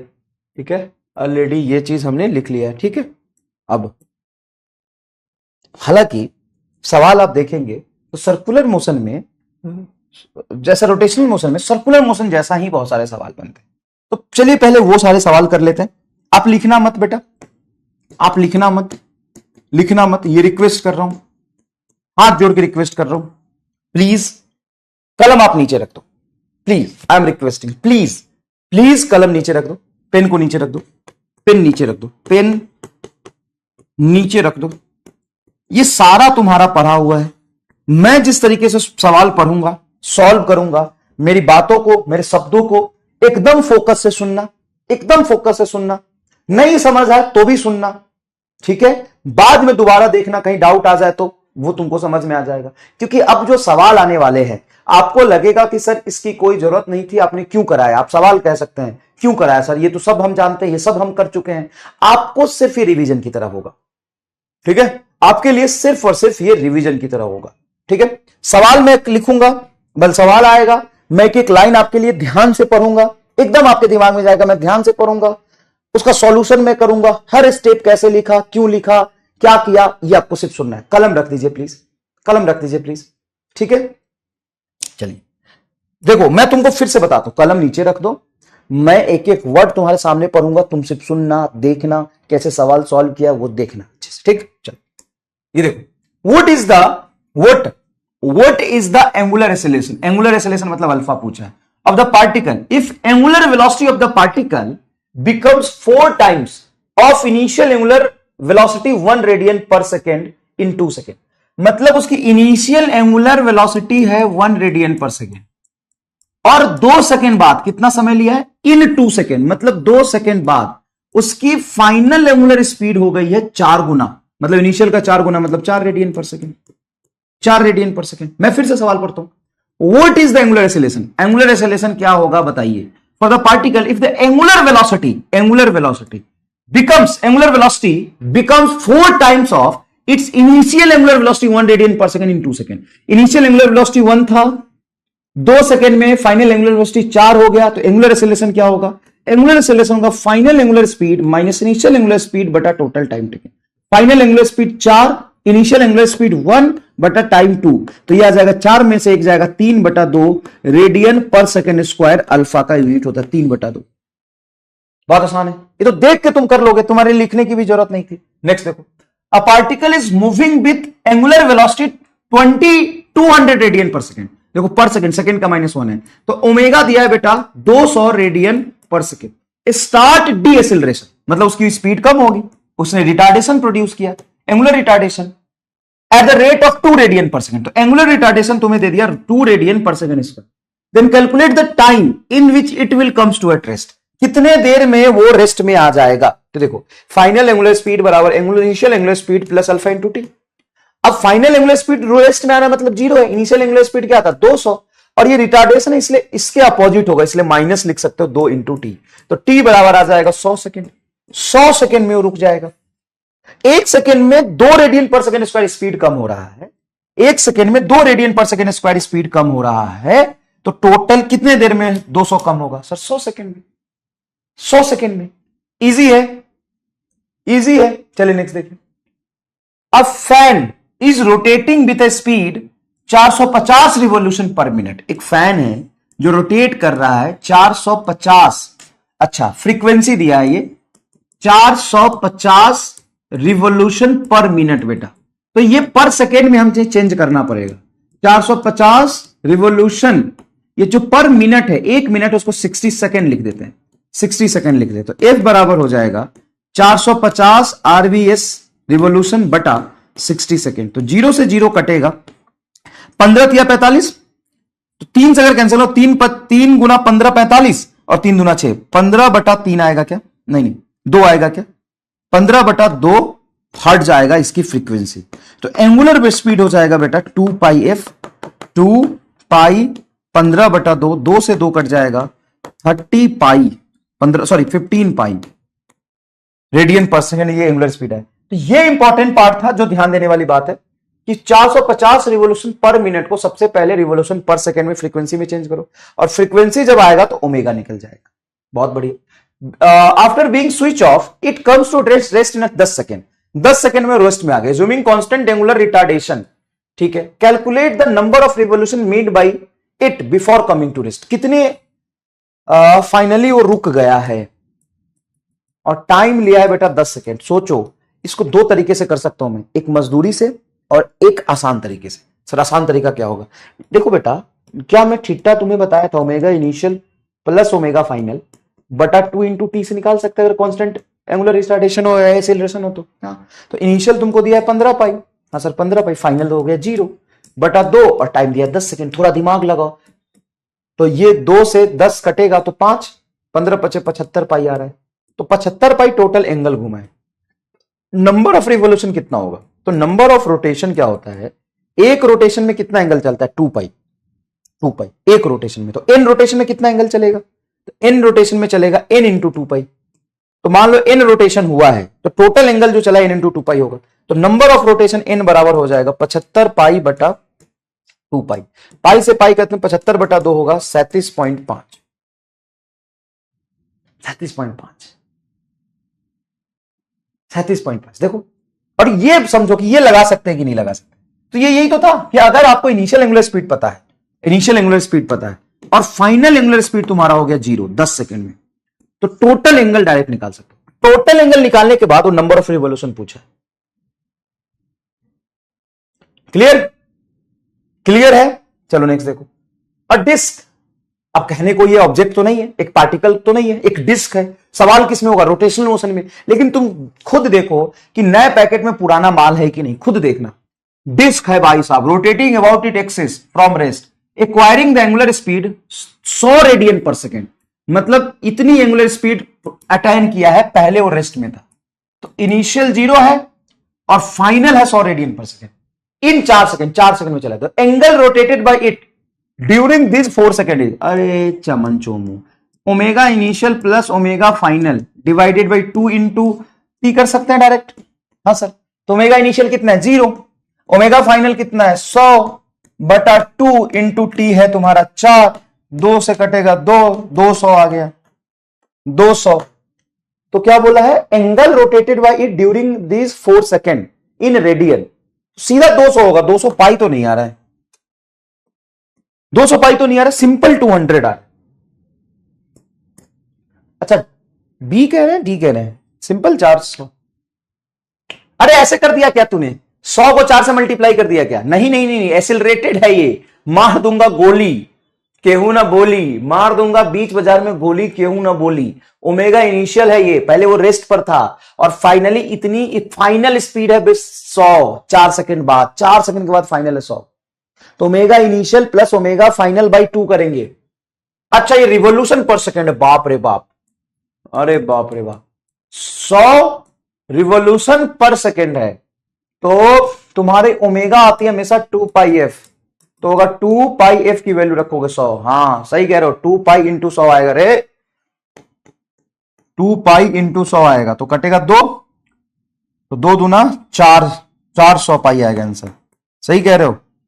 कौन कह रहा है कि गलत बोल रहे हो तुम? एकदम सही है। ये देखना बहुत जरूरी है बेटा, इसी में गलती हो जाता है। कई लोग इसको ओमेगा समझ लेते हैं, ऐसी गलती आपको नहीं करनी है। आप मेरे टेस्ट में पास हो गए, मैं चेक कर रहा था कि आप गलत तो नहीं सीख रहे हैं, ये मेरा काम है बेटा। यहां पे गलत लिख के मैं समझाना चाह रहा था कि 200 पाई अगर आपका आंसर आया तो आप गधे हैं, लेकिन आप समझ गए, आप ध्यान से पढ़ रहे हैं, वेरी गुड। मैं आपसे ये उम्मीद करता हूं कि आप एकदम ध्यान से पढ़िए, क्योंकि ये क्या है? एंगुलर स्पीड है लिखा। अच्छा साला लिखा भी एंगुलर स्पीड है, देखो एंगुलर स्पीड लिखा है तो सब तो एंगुलर स्पीड लिखा है तो ओमेगा ही होगा सर। नहीं, क्योंकि यूनिट रिवोल्यूशन पर सेकेंड है तो ये फ्रीक्वेंसी है। यूनिट से पहचानिए, रिवोल्यूशन पर सेकेंड, तो फ्रीक्वेंसी तुम्हारा 100 है, रिवोल्यूशन पर सेकेंड, तो ओमेगा हो जाएगा 2 पाई एफ। और हम फॉर्मूले में क्या लेते हैं? ओमेगा। समझ गए? मैं चेक कर रहा था कि तुम गलती तो नहीं कर रहे हो कहीं। यहां पे डायरेक्टली आप फ्रीक्वेंसी को ओमेगा ले लेंगे तो सब गुरु गोबर हो जाएगा। चलिए बहुत बढ़िया बेटा, इतना ही ध्यान से पढ़ने की हम आपसे अपेक्षा रखते हैं। बिल्कुल, हाँ मैंने जानबूझ के गलती किया था ताकि मैं ये देख पाऊं कि तुम्हारा ध्यान यहां पे है कि नहीं। वेरी गुड, बहुत ध्यान से पढ़ रहे हो, वेरी गुड। चलिए थीटा देखिए क्या है? थीटा है 2t square minus 6t square है। हाँ सर है। Then torque on the wheel become 0 at, क्या बोले? टॉर्क कब 0 होगा? कोई बात नहीं, घबराना नहीं, घबराना नहीं, रुक रुक रुक, घबराना नहीं, बिल्कुल भी घबराना नहीं, हिम्मत रख, हिम्मत रख, हिम्मत रख। Instantaneous angular speed, sorry angular position of a rotating wheel is given by this, then torque on the wheel become 0। Torque कब 0 होगा? जब आई अल्फा 0 होगा। टॉर्क बराबर क्या होता है? आई अल्फा। अगर मान लो टॉर्क 0 पुट कर रहा हूं तो आई अल्फा 0 है, और किसी बॉडी का मोमेंट ऑफ इनर्शिया तो मास है तो होगा ही, मतलब अल्फा 0। तो हमसे टॉर्क 0 पूछा है, लेकिन हम अल्फा 0 देखेंगे। अल्फा कैसे निकालेंगे? तो थीटा को डिफरेंशिएट कर देते तो ओमेगा आएगा D theta by D T. D theta by D T क्या आएगा?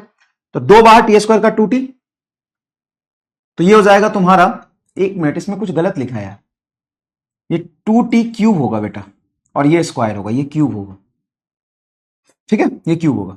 तो 2t क्यूब का डिफरेंशिएशन होगा 2 बाहर, टी क्यूब का होगा 3t square minus 6t square में 6 बाहर टी स्क्वायर का 2t, तो ये 12t आ जाएगा। सिंपल देखो ना, 6 बाहर है, टी स्क्वायर का 2t मतलब 12t। ये ओमेगा आ गया तेरा 3 दूना 6, 6t स्क्वायर माइनस 12t।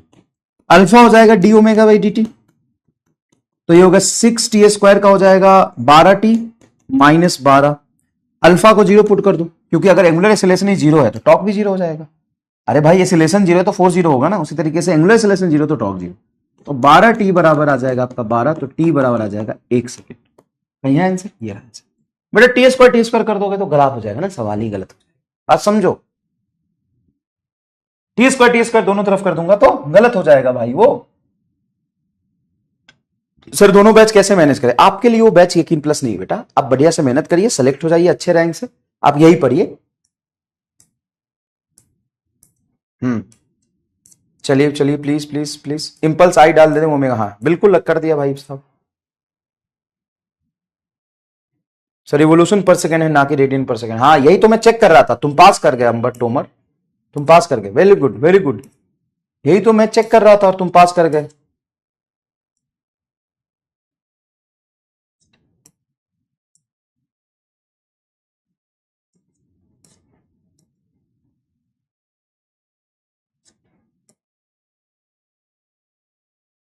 चलिए बहुत बढ़िया। चलिए शिवांगी पांडे को ट्रांसलेशनल इक्विलिब्रियम का मीन्स समझा दो। फिर तुम्हें ऐसा नहीं लगता कभी कभी बच्चे ऐसे आते हैं एकदम नींद से उठ के और घुस जाते हैं क्लास में? यार अब मैं छोड़ दूंगा यार पढ़ाना सच में। ऐसे ट्रांसलेशनल इक्विलिब्रियम का means Shivangi Pandey. Translational equivalence का मीन्स, मैं शिवांगी पांडे हूं, कमेंट में घुस के करती हूं, कमेंट में घुस के करती हूं, मैं शिवांगी पांडे हूं, कमेंट में घुस के करती हूं, कमेंट में घुस के कर देती हूं, चैट में घुस के करती हूं। क्या है ये सर? क्या वो उसको नहीं आता होगा सर? अबे नहीं आता है तो ट्रांसलेशनल मोशन पढ़ो ना, लॉज ऑफ मोशन पढ़ो।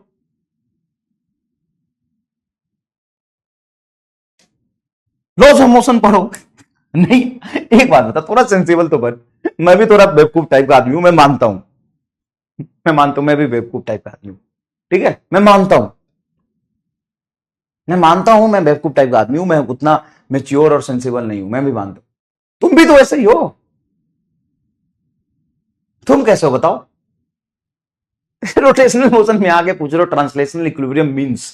अभी तो उसके लॉस ऑफ मोशन पर ना। A body rotating with a uniform angular acceleration. Uniform angular acceleration covers, देखो body rotating with uniform angular acceleration. Uniform angular acceleration मतलब अल्फा कांस्टेंट है। यूनिफॉर्म एंगुलर एक्सेलरेशन मतलब अल्फा कांस्टेंट है। Covers 100 pi radian in the first 5 second. पहले 5 second में कितना चला है? 100 पाई रेडियन एंगल चला है in first 5 second. After the start, then angular speed at the end of 5 second is, angular speed at the end of 5 second, सुनना, alpha में नहीं दिया है, हमें बोला कि इतना एंगल चला है पहले 5 सेकेंड में, then angular speed at the end of 5 second, आसान है। थीटा हमें दे दिया आफ्टर स्टार्ट्स। आफ्टर स्टार्ट्स का मतलब इनिशियल एंगुलर स्पीड उसका क्या था? 0 था। भाई स्टार्ट के बाद उसने इतना एंगल ट्रेवल किया 5 सेकेंड में। अरे यार क्या करूं, मेरा मजदूरी करने का मन कर रहा है बार बार तुमको देख के, लेकिन यहां पे सीधा आंसर आ जाएगा कि थीटा बराबर omega initial plus omega final by 2 into T. अब थीटा हमको दे दिया 100 पाई, इनिशियल 0 है, फाइनल एंगुलर स्पीड हमको निकालना है। फाइंड, देखो find 5 second, first 5 second after start, then angular speed at the end of 5 second, final angular speed निकालना है 2 इंटू 5। 5 से कैंसिल होगा, 20 25 100, 20 पाई और 2 इधर चला जाएगा, 40 पाई। 40 pi is final angular speed. क्या करूं मैं, पता क्या करूं मैं, पता क्या करूं मैं? मजदूरी करके कर दूं, मजदूरी करके कर दूं। देख, थीटा बराबर होता है omega initial T plus half alpha T square. तो थीटा कितना घूमा है? 100 पाई। ओमेगा इनिशियल क्या है? 0, क्योंकि देखो start from rest 0, plus half alpha into 5 का होल स्क्वायर, तो हो जाएगा 100 पाई बराबर हाफ अल्फा 25, 25 से कैंसिल करोगे 4, 2 इधर आ जाएगा 8 पाई, तो अल्फा की वैल्यू आ गई 8 पाई। ठीक है, अब ओमेगा फाइनल हो जाएगा omega initial plus alpha T. Initial angular speed है 0, अल्फा हमने निकाल लिया 8 पाई और टाइम है तुम्हारा 5, तो देखो 8 पचे 40, 40 पाई ओमेगा फाइनल आगे ले। अब तुमको थोड़ा कॉन्फिडेंस आया होगा कि पहले भी जो कर रहे थे वो सही था यार, डायरेक्टली यहां पे 40 पाई आ गया। वहां पे क्या किया, ये हमें एंगल दिया हुआ था स्टार्ट करने के बाद, मतलब इनिशियल एंगुलर स्पीड 0 दिया हुआ था, यहां से हमने अल्फा निकाल लिया, अल्फा निकाल के फिर से हमने वी वाला फॉर्मूला लगा दिया। है ना? तो बात ये हमने क्यों करी? हमने इसलिए करी कि आप समझ लीजिए कि नॉर्मल कन्वेंशनल मेथड से भी हम ऐसे कर सकते हैं और आंसर सही आ रहा है, ये भी तो सही है। रेशियो यहां पे लगाने की जरूरत तब पड़ती बेटा, थोड़ा तो सवाल पढ़ ले, जब पहले 5 सेकंड का देके दूसरे 5 सेकंड का पूछता तब रेशियो लगाता ना। इसमें क्या रेशियो लगाएगा? डिस्प्लेसमेंट तो पूछा ही नहीं है, डिस्प्लेसमेंट तो पूछा ही नहीं, तो कैसे रेशियो लगाओगे बताओ? डिस्प्लेसमेंट पूछा ही नहीं तो कैसे रेशियो लगाओगे? रेशियो जैसी कोई चीज ही नहीं है, रेशियो जैसी कोई चीज ही नहीं है। चलो ये देखो भाई, ये देखो भाई क्या है, body rotate about a fix axis with angular acceleration 3 radian पर सेकेंड स्क्वायर। फिक्स एक्सिस के अबाउट घूम रहा है, एंगुलर एक्सेलरेशन दिया हुआ है, एंगुलर एक्सेलरेशन दिया हुआ है 3 रेडियन पर second square. A body rotates about a fixed axis with angular acceleration of 3 radian per second square, alpha दिया है। The angle rotated by it during the time when its angular velocity increases from 10 radian per second to 20 radian per second। अच्छा, हमें alpha दिया है, initial angular speed दिया है, final angular speed दिया है, तो पूछा क्या है कितना एंगल घूमा है। तो थीटा बराबर omega initial plus omega final by 2 into T से हम नहीं करेंगे। तो काहे नहीं करोगे, इससे तो बहुत कर लेते थे। इससे इसलिए नहीं करेंगे क्योंकि हमें पूरे सवाल में कहीं टाइम जैसी चीज नहीं दी है। सही कह रहे हो सर। आपको क्या दिया है, initial angular speed 10 radian per second, final angular speed 20 radian per second. कैसे होगा सोचो। तो ये हो जाएगा ओमेगा फाइनल का whole square minus omega initial का होल स्क्वायर बराबर 2 अल्फा थीटा है। 20 का होल स्क्वायर माइनस 10 का होल स्क्वायर बराबर 2 अल्फा, एंड अल्फा हमको दे दिया 3, 2 इंटू 3 इंटू थीटा। 20 का होल स्क्वायर 400, 10 का होल स्क्वायर 100 बराबर 3 दूना 6 इंटू थीटा। तो ये आ गया तुम्हारा 300 बटा 6 इंटू थीटा। 5 छक 30, 50 आ जाएगा। तो ये चीज, अच्छा एक बात पूरे में बताओ, तुम मुझे पूरे सवाल में बताओ कि तो ये सर्कुलर मोशन का सवाल है या रोटेशनल मोशन का, बताओ। ये सर्कुलर मोशन का सवाल है या रोटेशनल मोशन का?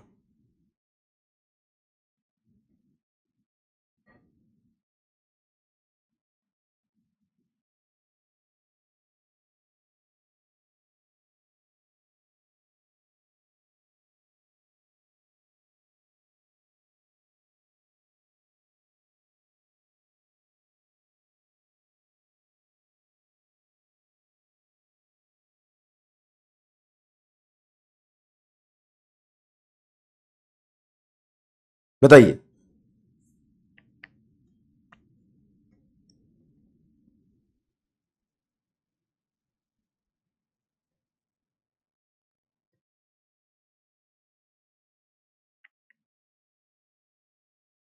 मेरे किसका सवाल है, सर्कुलर मोशन का कि रोटेशनल मोशन का?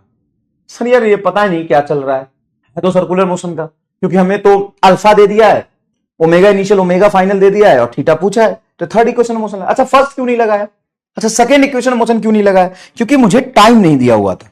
टाइम देता तब तो मैं फर्स्ट सेकंड इक्वेशन मोशन लगाता। मुझे तो इनिशियल स्पीड फाइनल स्पीड दिया और थीटा पूछा है, तो है सर्कुलर मोशन का, लेकिन सर्कुलर मोशन के चैप्टर में नहीं होगा।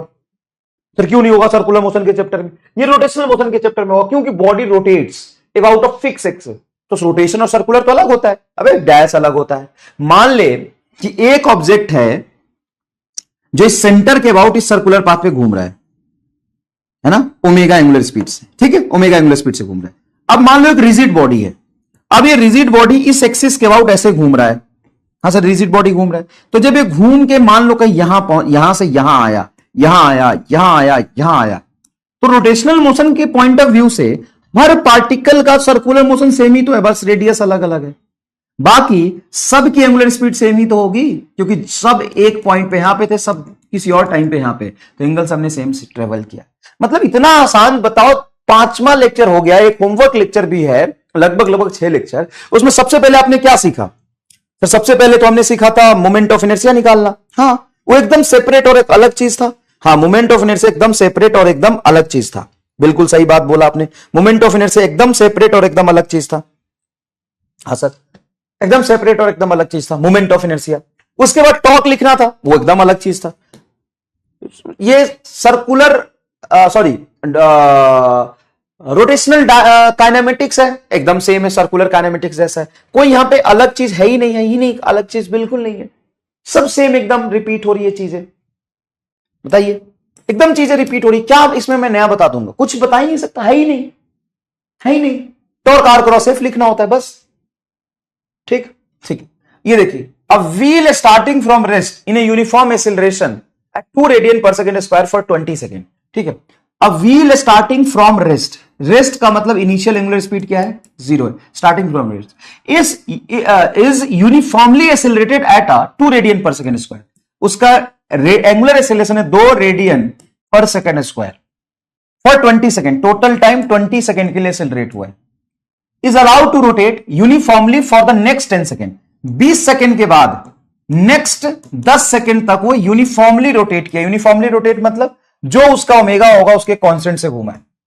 And is finally brought to rest in next 20 second. अब नेक्स्ट 20 सेकंड में फिर से वो क्या हुआ है?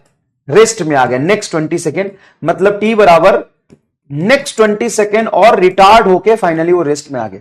Then total angle rotated by the wheel is. अब ये रोटेशनल मोशन का अच्छा सवाल है। व्हील है तो सर्कुलर मोशन में सवाल दे नहीं सकते, रोटेशनल मोशन में देंगे, लेकिन लगेगा पूरा सर्कुलर मोशन के कंसेप्ट से। सवाल को मैं समझाता हूं। इनिशियल एंगुलर स्पीड 0 था, इतने अल्फा से 20 सेकेंड तक चला है, तो ठीक है ना, इनिशियल एंगुलर स्पीड 0 है और इतना एक्सेलरेशन और 20 सेकंड तक चला, तो थीटा निकाल देते हैं। ये होता है omega initial plus half alpha T square. निकाल देते हैं कि एक्सेलरेटेड मोशन में कितना एंगल घूमा है। ओमेगा इनिशियल 0, हाफ अल्फा की वैल्यू 2 इंटू 20 का होल स्क्वायर, 2 से 2 कटेगा, 400 रेडियन। तो 400 रेडियन ये फर्स्ट 20 सेकेंड में चला है, फर्स्ट 20 सेकेंड में 400 रेडियन चला है। और 400 रेडियन चलने के बाद एग्जैक्टली 20 सेकंड के बाद इसकी एंगुलर स्पीड बताइए क्या होगा। Omega initial plus alpha T. Initial angular speed 0 था, अल्फा है 2 और टाइम है 20, 40 radian per second. 40 radian per second इसकी फाइनल एंगुलर स्पीड है। इतना डिस्टेंस, इतना एंगल चलने के बाद, देखो बेटा, इनिशियल वेलोसिटी 0, एक्सीलरेशन दिया है, तो कितना एंगल चलेगा निकाल लीजिए, 400 रेडियन। और एग्जैक्टली 20 सेकंड के बाद उसकी स्पीड कितनी होगी, 40 रेडियन पर सेकंड। अब उसी 40 रेडियन पर सेकंड से ये 10 सेकंड तक चला है, तो यहां पे जो एंगल चलेगा, इसको थीटा 1 बोल देता हूं, यहां पे जो एंगल चलेगा वो ओमेगा इंटू टी होगा, क्योंकि यूनिफॉर्म है, ये कांस्टेंट ओमेगा से चल रहा है और कांस्टेंट ओमेगा है 40, तो 40 इंटू 10 ये 400 हो गया, 400 रेडियन पर सेकंड। अब मुझे बताओ एक्सेलरेशन कितने देर तक हुआ है, इतना एक्सेलरेशन 20 सेकंड तक हुआ है, और उसके बाद सेम 20 सेकंड में रुक गया है, तो रिटार्डेशन भी उतना ही होना पड़ेगा। याद करो, अल्फा 1 T1 बराबर अल्फा T1 बराबर बीटा T2, याद है। तो ये टाइम दोनों का सेम है, तो रिटार्डेशन भी सेम होगा, और रिटार्डेशन सेम है तो भाई ऑब्वियस सी बात है, डिस्प्लेसमेंट इनटू किस एक्सीलरेशन से डिस्प्लेसमेंट ट्रेवल किया, रिटार्डेशन इनटू किस रिटार्डेशन में डिस्प्लेस एंगल ट्रेवल किया, वो सेम होता है। मतलब यहां भी ये थीटा 3 400 रेडियन होगा, बस ये कहने की कोशिश बात कर रहा हूं। तो थीटा टोटल जो होगा 400 400 400 1200 रेडियन होगा। ये तो 1D का सवाल था, ये 1D का सवाल था। अब खुद देखिए, अब बहुत सारे बच्चे बोलेंगे सर ये हमको नहीं समझ में है। तुम्हारी गलती नहीं है बेटा, तुमने 1D नहीं पढ़ा है, उसमें बताया है मैंने। ये आप कहो तो मैं पूरा सॉल्व कर दूं, मैं पूरा सॉल्व कर देता हूं। चलो, आपका बैकलॉग है, दर्द मुझे देते हो पढ़ते तुम नहीं हो, पढ़ाया हुआ है ये पूरा। डायरेक्ट ये भी तरीका सिखाया था कि देखो, यूनिफॉर्म एक्सेलरेशन चला, फिर कांस्टेंट वेलोसिटी चला, फिर यूनिफॉर्म रिटार्डेशन से चल के रुक गया। तो अब ये भी कर सकते हो कि डायरेक्टली आप इसका और इसका डिस्प्लेसमेंट एक साथ निकाल सकते हो, डायरेक्टली इसका और इसका डिस्प्लेसमेंट एक साथ निकाल सकते हो डायरेक्टली। थीटा टोटल 1200 होगा, हटाओ, एक साथ निकाल सकते हो। एक साथ कैसे निकाल सकते हैं, सेम क्वेश्चन कराया हुआ है, एक साथ कैसे कर सकते हैं, एक साथ कर सकते हैं, थीटा बराबर half alpha beta divided by alpha plus beta into T square. Total journey कितने देर के लिए हुआ है, एक्सीलरेशन और रिटार्डेशन वाला ये हटा दो बीच में से, तो 20 और 20 सेकेंड है ना, ये दिया है, समय दिया है 20, ये समय दिया हुआ है, तो 40 सेकेंड के लिए हो गया। हाँ, तो डायरेक्ट निकाल दो, हाफ अल्फा की वैल्यू कितनी है 2 और बीटा की वैल्यू 2, तो 2 दूनी 4 और 2 2 4 इंटू 40 का होल स्क्वायर, तो ये कट गया, 40 का 1600, 1600 बटा 2 मतलब 800, डायरेक्टली आ गया 800। इसका और इसका 800 और ये 400 1200, इससे भी निकाल सकते हो। और ये भी नहीं समझ में आ रहा तो बेटा एक काम करो, शर्म करो, आराम से शर्म करो बैठ के, कोई टेंशन नहीं, शर्म करो, छोड़ो। 2 particle start moving from same position on a circle of radius 20 centimetre. 2 particle है, 20 सेंटीमीटर के सर्कुलर पाथ पे चलना शुरू किया with speed 40 pi metre per second और 36 पाई मीटर पर सेकंड। ये एंगुलर स्पीड है कि लीनियर स्पीड है, लीनियर स्पीड है, मेरे को वी दिया है।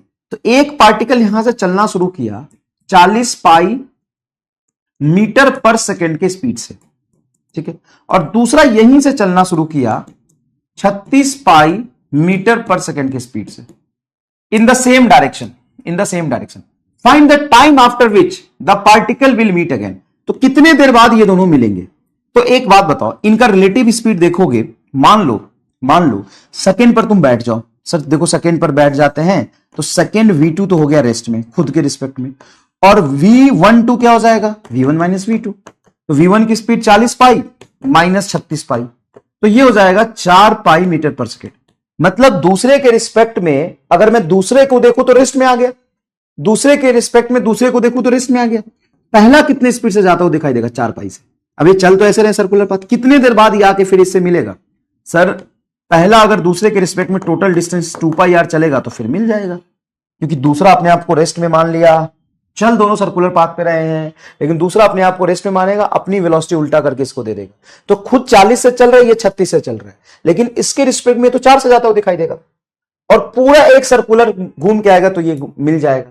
तो टाइम बड़ा होगा डिस्टेंस 2 पाई आर बटा स्पीड 4 पाई, तो पाई से पाई कटेगा, ये कटेगा नीचे 2, ऊपर आ गया आर तुम्हारा क्या है 20 सेंटीमीटर, और नीचे स्पीड तूने मीटर में रखा, तो इसको चेंज कर 20 into 10 to the power minus 2 बटा 2, ये 2 से कटेगा 10, 1 बटा 10 सेकेंड, 0.1 सेकेंड आएगा क्या, yes 0.1 second is your answer, 0.1 second is your answer. समझ में आई ये चीजें, समझ में आई ये चीजें, ये बताइए, if the particle, if the parallel force acting on the lever are in the ratio 3:5, then what is the mechanical advantage of the lever? Mechanical advantage of the lever ये होता है, जैसे ये लीवर है बेटा, और ये यहां पे फिक्स होके ये 3 न्यूटन का फोर्स और 5 न्यूटन का फोर्स लग रहा है, 5 न्यूटन का फोर्स लग रहा है इसके अबाउट। तो मैकेनिकल एडवांटेज मैंने आपको कल ही बताया था, बड़ा वाला फोर्स बटा छोटा वाला फोर्स, कौन बड़ा है कौन छोटा है टेंशन नहीं लेना, कौन कहां लग रहा है टेंशन नहीं लेना, बड़ा वाला बटा छोटा वाला मतलब 5 बटा 3 आपका आंसर है। मैकेनिकल एडवांटेज में ये होता है कि कितना कम फोर्स लगा के ज्यादा फोर्स को बैलेंस कर लिया। तो भाई ऐसा होगा ना, अच्छा यहां पे हिंज किया होगा, चलो ऐसे यहां पे हिंज किया होगा, तो यहां क्यों नहीं करेगा, यहां पे इसलिए हिंज किया होगा कि देखो यहां पे डिस्टेंस कम है तो देखो फोर्स ज्यादा, यहां पे डिस्टेंस ज्यादा है तो देखो फोर्स कम, तो इसके अबाउट ये 3 न्यूटन का फोर्स 5 न्यूटन को बैलेंस कर लिया। सर 3 न्यूटन 5 न्यूटन को कैसे बैलेंस किया, रोटेशनल इक्विलिब्रियम। इस पॉइंट के अबाउट ये डिस्टेंस कम है तो फोर्स ज्यादा, ये डिस्टेंस ज्यादा है तो फोर्स कम। तो मैकेनिकल एडवांटेज सिर्फ होता है बड़े वाला लेंथ बटा छोटा वाला लेंथ, या बड़ा वाला फोर्स बटा छोटा वाला फोर्स, डायरेक्ट। अच्छा इसका बेनिफिट क्या है, इसका बेनिफिट है कम फोर्स लगा के ज्यादा हम फोर्स को बैलेंस कर लेंगे। ये कल भी मैंने आपको बताया था, ठीक है ना, ये कल भी मैंने आपको बताया था। चलिए सवाल देखिए, अच्छा ये सवाल बढ़िया है, अब मैं इसमें पोल करूंगा और बढ़िया सवाल है, इफेक्टिव टॉर्क पूछा है, पावर दिया है 1.2 किलोवाट, सवाल पढ़ो अच्छे से, मजा आ जाएगा, ये सवाल कर लोगे तो अच्छा सवाल है, मजा आ जाएगा भाई अगर ये सवाल कर लिए तुम तो।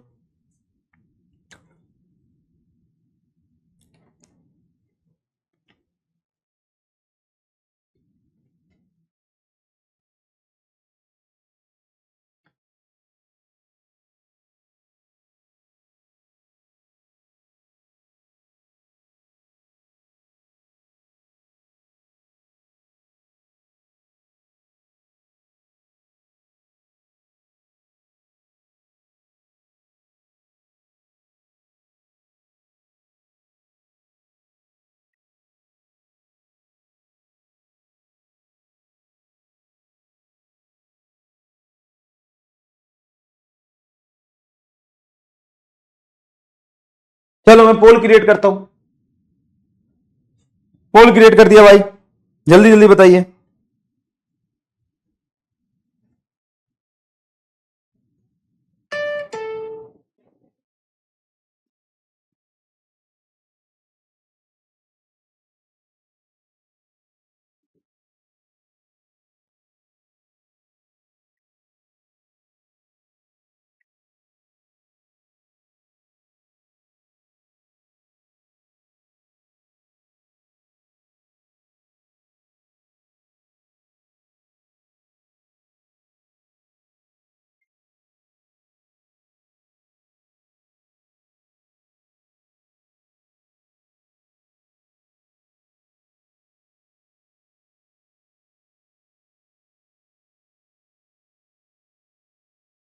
चलिए बताइए, बड़ा आसान है, पावर इज इक्वल टू होता है टॉर्क डॉट ओमेगा।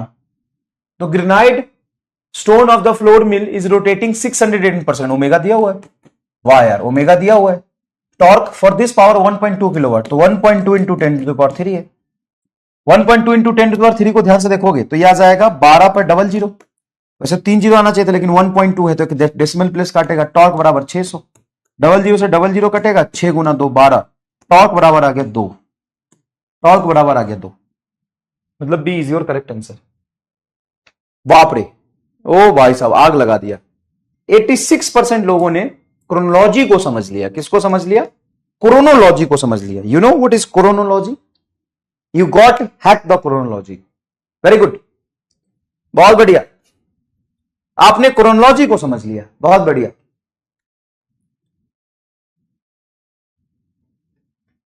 बहुत बढ़िया, मजा आ गया भाई साहब। आपने क्या समझ लिया? क्रोनोलॉजी को समझ लिया।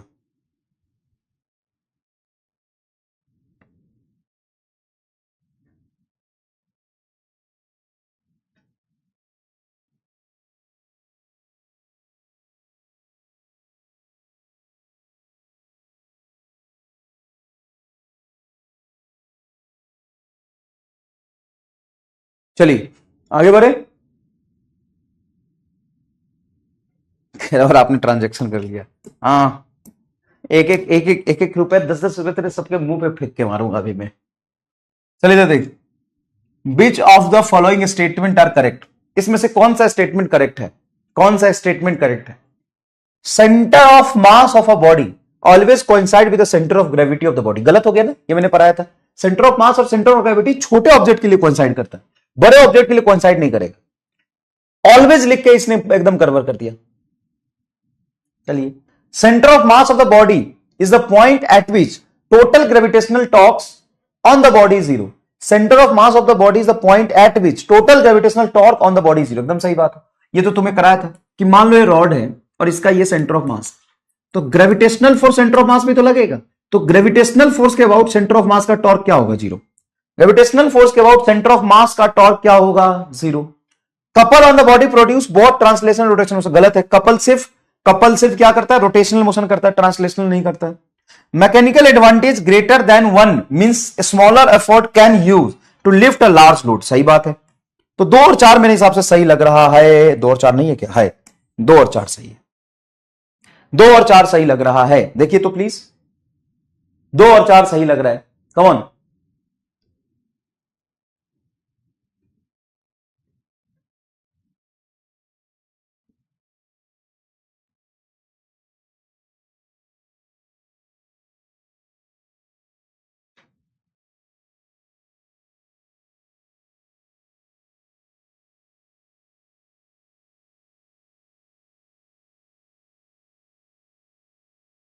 बताइए, आपको भी यही सही लग रहा है क्या?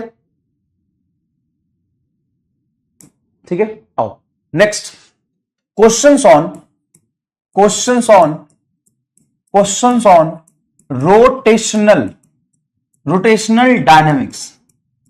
सर डायनेमिक्स माने कि जब भी कोई चीज रेस्ट से घूमना शुरू करता है एंगुलर एक्सीलरेशन से, तो उसको किसने घुमाया एंगुलर एक्सीलरेशन से? तो ये सवाल सिंपल टॉर्क बराबर आई अल्फा बेस्ट होगा। मैं आपको ये भरोसा दिलाना चाहता हूं मेरे युगांडा के देशवासियों, मैं आपको ये भरोसा दिलाना चाहता हूं, जिस तरीके से मान लीजिए कि ऑब्जेक्ट है ये 4 केजी का और इस पर आपने फोर्स लगाया है 20 न्यूटन का, तो इस पर एक्सेलरेशन कितना होगा? सर नेट फोर्स बटा नेट मास। फोर्स है 20, मास है 5, सर 4 मीटर पर सेकेंड स्क्वायर का एक्सेलरेशन होगा सर जी। ठीक है सर जी, तो बहुत आसान था। जितना आसान ये है उतना ही आसान ये होगा, मैं आपको भरोसा दिलाना चाहता हूं।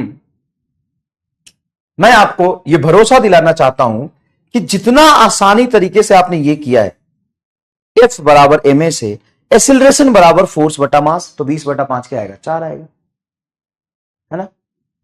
एक गंदी नाली का कीड़ा और आया है। आजा बेटा, है ना? लगातार 20 मिनट से स्पैम कर रहा है, कुछ नहीं समझ आ रहा है, तो भाई ये 95% लोगों को कहां से आ गया?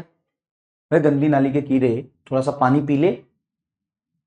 हाँ, मोहम्मद अबूदुल्ला गंदी नाली के कीड़े, थोड़ा सा पानी पी ले, थक गया होगा स्पैम कर करके,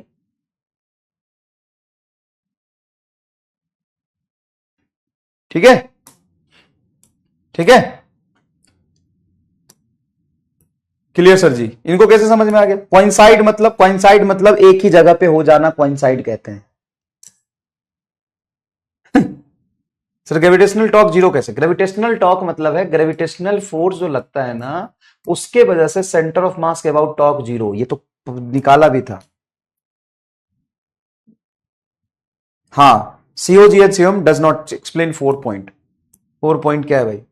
ये 4 पॉइंट पे तो सवाल किया अभी तूने। सर दर्द है यार तुम सबके सब, सर दर्द है सच में, कसम से।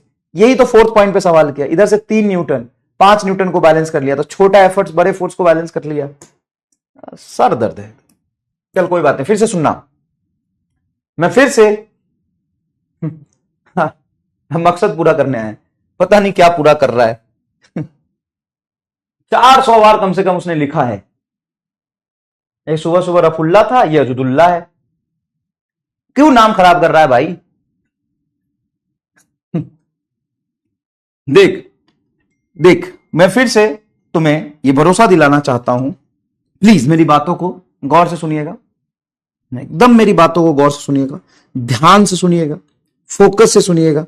एक 5 kg का ऑब्जेक्ट है, उस पर 20 न्यूटन का फोर्स लग रहा है। क्या यह सवाल अगर इस रिलेशन निकालने के लिए होता तो F बराबर ma से डायरेक्टली A बराबर F बाई एम होता और आंसर आ जाता? आंसर आ जाता? बताइए हाँ कि ना? आंसर आ जाता? हाँ सर आ जाता है। एक्सीलरेशन बराबर फोर्स बटा मास से आंसर आ जाता। उसी तरीके से बेटा यहां पे कोई एक ऑब्जेक्ट है जो इस सेंटर पे हिंज्ड है। मान लो यहां पे मैंने फोर्स लगाया, उस फोर्स की वजह से क्या होगा? टॉर्क होगा सर, एफ आर टॉर्क होगा। तो ये टॉर्क हो गया एफ आर बटा इसके मोमेंट ऑफ इनर्शिया से डिवाइड कर दूंगा, ये एंगुलर एक्सीलरेशन आ जाएगा। एंगुलर एक्सीलरेशन सिंपल होगा टॉर्क बाई आई। क्या आप छोटे छोटे ऑब्जेक्ट जैसे रिंग, डिस्क, हॉलोस्फीयर, सिलेंडर, इन सब का मोमेंट ऑफ इनर्शिया जानते हो? हाँ सर जानते हैं। एकदम बेसिक सा टॉर्क निकालना जानते हो? हाँ सर बेसिक टॉर्क तो हम जानते हैं, बहुत भारी भारी तो नहीं जानेंगे सर, बेसिक जानेंगे, एकदम बेसिक यूज होगा। तो टॉर्क बाई आई अल्फा होगा। बोलो क्या ये समझ गए? क्या समझ गए? क्या समझ गए? ठीक है, अब आगे सवाल देखना। पता है मैं तुम्हें क्यों यहां पे समय लगा समझा रहा हूं? पता नहीं लोग समझते मुश्किल है। मुश्किल क्या है रे? फोर्स लगा 20, मास है 5, तो 20 बटा 5 4। यहां पे टॉर्क लगा मान ले 50 और आई है 10, तो 50 बटा 10 5। सिंपल ऐसा सवाल होगा, सिंपल ऐसा सवाल होगा। बोलो कर लोगे कि नहीं कर लेंगे? सर कर लेंगे। चलो देखते हैं। देखो देखो देखो, 2 equal and opposite force are applied tangentially to the uniform disc. देखो बेटा ये डिस्क है, यूनिफॉर्म डिस्क, ये डिस्क है, बहुत सुंदर सा डिस्क, सुंदर लग रहा है। हाँ डिस्क सुंदर है।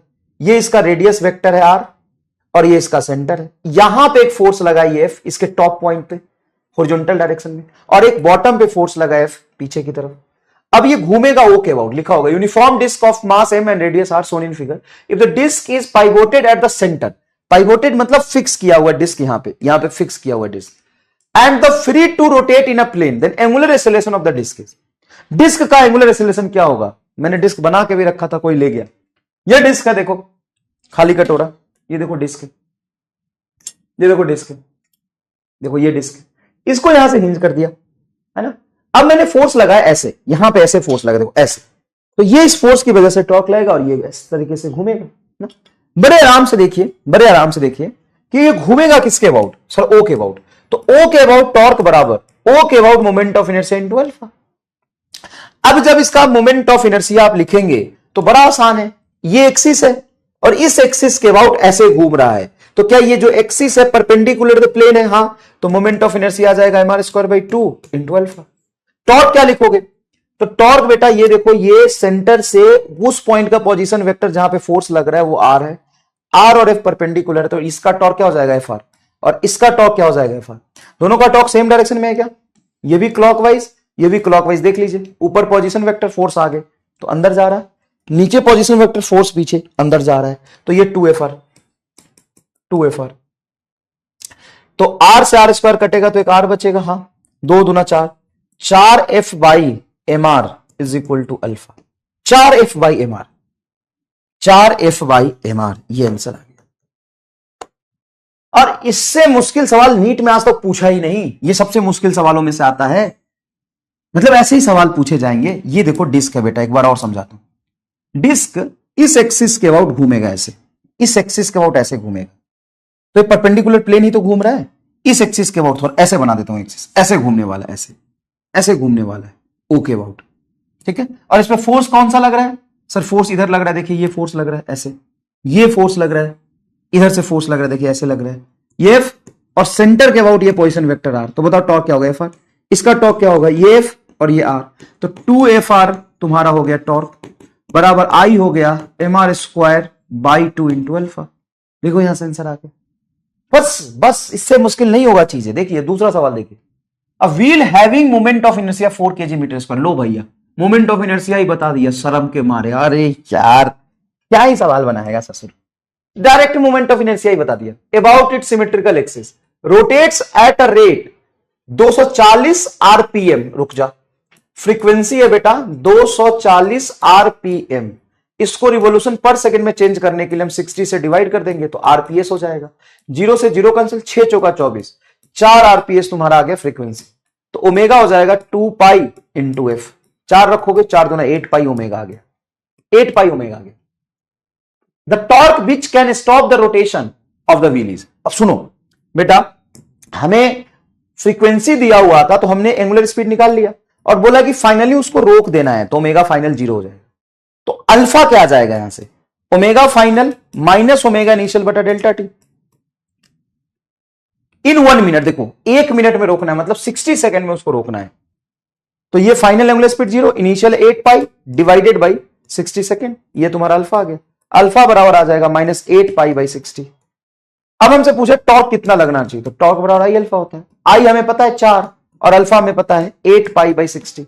मैग्नीट्यूड रखिए, माइनस तो डायरेक्शन बता रहा है बस, तो 4 से कैंसिल करोगे तो 15 पाई बटा 15 न्यूटन मीटर, पाई बटा 15 न्यूटन मीटर, सॉरी 8 पाई बटा 15 न्यूटन मीटर, 8 पाई बटा 15 न्यूटन मीटर। अब तू खुद इस सवाल को देख, कोई भी डाउट है तो बता क्या डाउट है इसमें, क्या डाउट है बता, मैं बिल्कुल बताऊंगा तुम्हें कहां से क्या डाउट आ गया। बोल भाई साहब, इतने खूबसूरत तरीके से रोटेशनल मोशन खत्म हो रहा है, तुम देखो क्या डाउट होगा इसमें। कह रहे ओमेगा इनिशियल इतना था और फाइनली रुक गया, तो चेंज इन एंगुलर स्पीड बटा टाइम, टाइम दिया है तो अल्फा आ गया। और मोमेंट ऑफ इनर्शिया दिया हुआ था, टॉर्क पूछा तो टॉर्क बराबर ये अल्फा। बता कुछ भी डाउट है तो बोल, क्या सरा हुआ डाउट क्या पूछेगा? 20 करेक्ट, हाँ 20 correct, 20 correct. Sir next 10 second वाला जिसमें ओमेगा कांस्टेंट, बेटा यूनिफॉर्म एंगुलर स्पीड हो गया, यूनिफॉर्म एंगुलर स्पीड से चल रहा है तो थीटा बराबर सीधा ओमेगा टी लिखेंगे। 10 सेकेंड तक उसकी ओमेगा बदली नहीं है। वो सवाल पूछ रहा था, what is tangentially to a uniform disc? Let me tell you what is tangentially to the uniform disc. Let me make some uniform disc. Wait wait, आ गया यार, पेपर ही नहीं मिल रहे।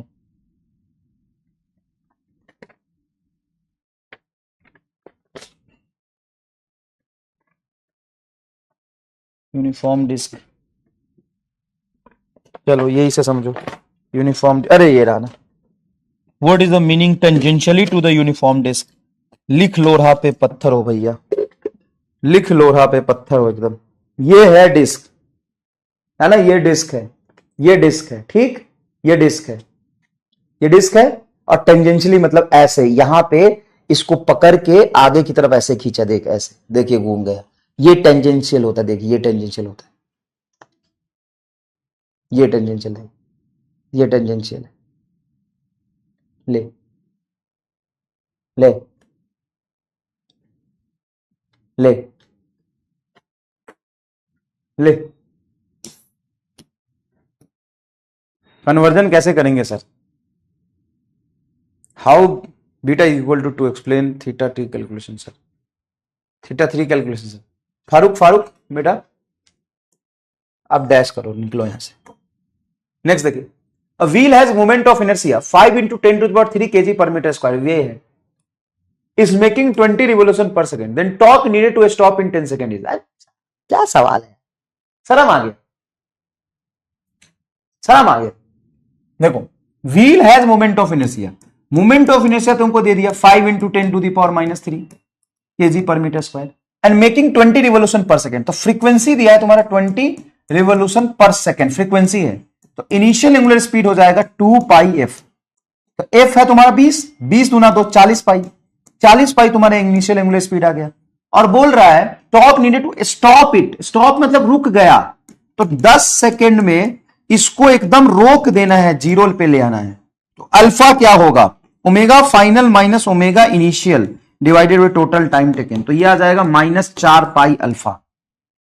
तो टॉर्क बराबर हो जाएगा आई इंटू अल्फा। आई बोलो सर, आई आई आई आई आ गया 5 इंटू 10⁻³ इंटू -4 पाई, माइनस डायरेक्शन बता रहे बस, 5 चौक 20, 20 पाई इंटू 10⁻³ नहीं आया, मैच ही नहीं किया, कहां गलत कर दिया मैंने। अच्छा अच्छा अच्छा अच्छा, ये टॉर्क बताना है 10⁻² के मल्टीपल में, ठीक है ठीक है ठीक। तो 0 से एक 10 का पावर -1 कटेगा, तो 10 का पावर -2 बचेगा, 2 पाई इंटू 10⁻², तो 10 का पावर -2 अलग है, 2 पाई पूछे, यहां पे 2 पाई फिल करेंगे। पहला आंसर आ रहा है, पहला आंसर आ रहा है, खुद देखिए बताइए कितना आसान है। ये AIPMT 2014 का सवाल है भाई, सवाल पढ़ के ना शर्म आ जाएगा। Solid cylinder of mass 50 kg, एक सॉलिड सिलेंडर, सॉलिड सिलेंडर मतलब समझते हो, माल मटेरियल अंदर भरा हुआ है, एकदम सॉलिड सिलेंडर है, ये सॉलिड सिलेंडर है, 50 kg का है, एंड रेडियस है उसका 0.5 मीटर, इसका रेडियस है 0.5 मीटर, इसका रेडियस है 0.5 मीटर, एंड इसका मास है 50 kg, मास है 50 kg। Free to rotate about the horizontal axis, free to rotate about the horizontal axis, इस हॉरिजॉन्टल एक्सिस के अबाउट ये क्या कर रहा है, रोटेट कर रहा है, इस हॉरिजॉन्टल एक्सिस के अबाउट ये क्या कर रहा है, रोटेट कर रहा है। Free to rotate about the horizontal axis. A massless string is bounded round the cylinder, massless string इस सिलेंडर के अबाउट इसमें हमने लपेट दिया है, मासलेस स्ट्रिंग हमने लपेट दिया, ठीक है, massless string bound over the cylinder, bound over the cylinder, one attach to it and other is hanging freely, अंदर is hanging freely. Tension in the string required to produce an angular acceleration of 2 revolution per second square. देखो फिर से देखो, alpha जो दिया है ना तुम्हारा, वो 2 रिवोल्यूशन पर सेकेंड स्क्वायर दिया है, ये रेडियन पर सेकेंड स्क्वायर में चाहिए, तो 2 पाई से मल्टीप्लाई कर दीजिए, तो ये एक्चुअल में एंगुलर एक्सेलरेशन की फ्रीक्वेंसी है ये, तो एक्चुअल एंगुलर एक्सेलरेशन होगा 2 पाई इंटू 2, ये होगा 4 पाई रेडियन पर सेकेंड स्क्वायर, ये अल्फा आएगा, ये समझ लीजिए पहले। रिवोल्यूशन पर सेकेंड स्क्वायर तो फ्रीक्वेंसी हो गई ना, एक्सेलरेशन की फ्रीक्वेंसी हो गई, ठीक है। तो इसमें पूछा है टेंशन, मतलब ये फोर्स पूछा है, ये टेंशन कितना लगेगा। अब बताओ सेंटर के अबाउट ये रेडियस आर है, इधर टेंशन टी है, थोड़ा सा देखो 90 डिग्री एंगल बनेगा, तो टॉर्क बराबर आप लिखेंगे आई अल्फा, टॉर्क हो जाएगा टी इंटू आर। और मोमेंट ऑफ इनर्शिया क्या होगा, तो सिलेंडर का मोमेंट ऑफ इनर्शिया उसके प्रिंसिपल एक्सिस के अबाउट डिस्क जैसा होता है, mr²/2, और अल्फा तुमको दिया है 4 पाई। ओ भाई साहब सॉल्व ही हो गया, सॉल्व ही हो गया, देखो सॉल्व ही हो गया पूरा का पूरा। आर से r² कैंसिल होगा, आर बचेगा, तो टी बराबर हो जाएगा mr/2 इंटू 4 पाई। एम है तुम्हारा 50 और रेडियस है हाफ, ये 50 इंटू रेडियस हाफ मतलब 1/2, पहले से 2 था, इंटू 4 पाई, तो 4 से 4 कैंसिल हो जाएगा, 50 पाई तुम्हारा है, 50 पाई, और पाई को रख दो 3.14, 50 इंटू 3.14, तो 50 तिहाई 15 इंटू 14, 157 न्यूटन, चौथा आंसर है 157 Newton, fourth is your correct answer.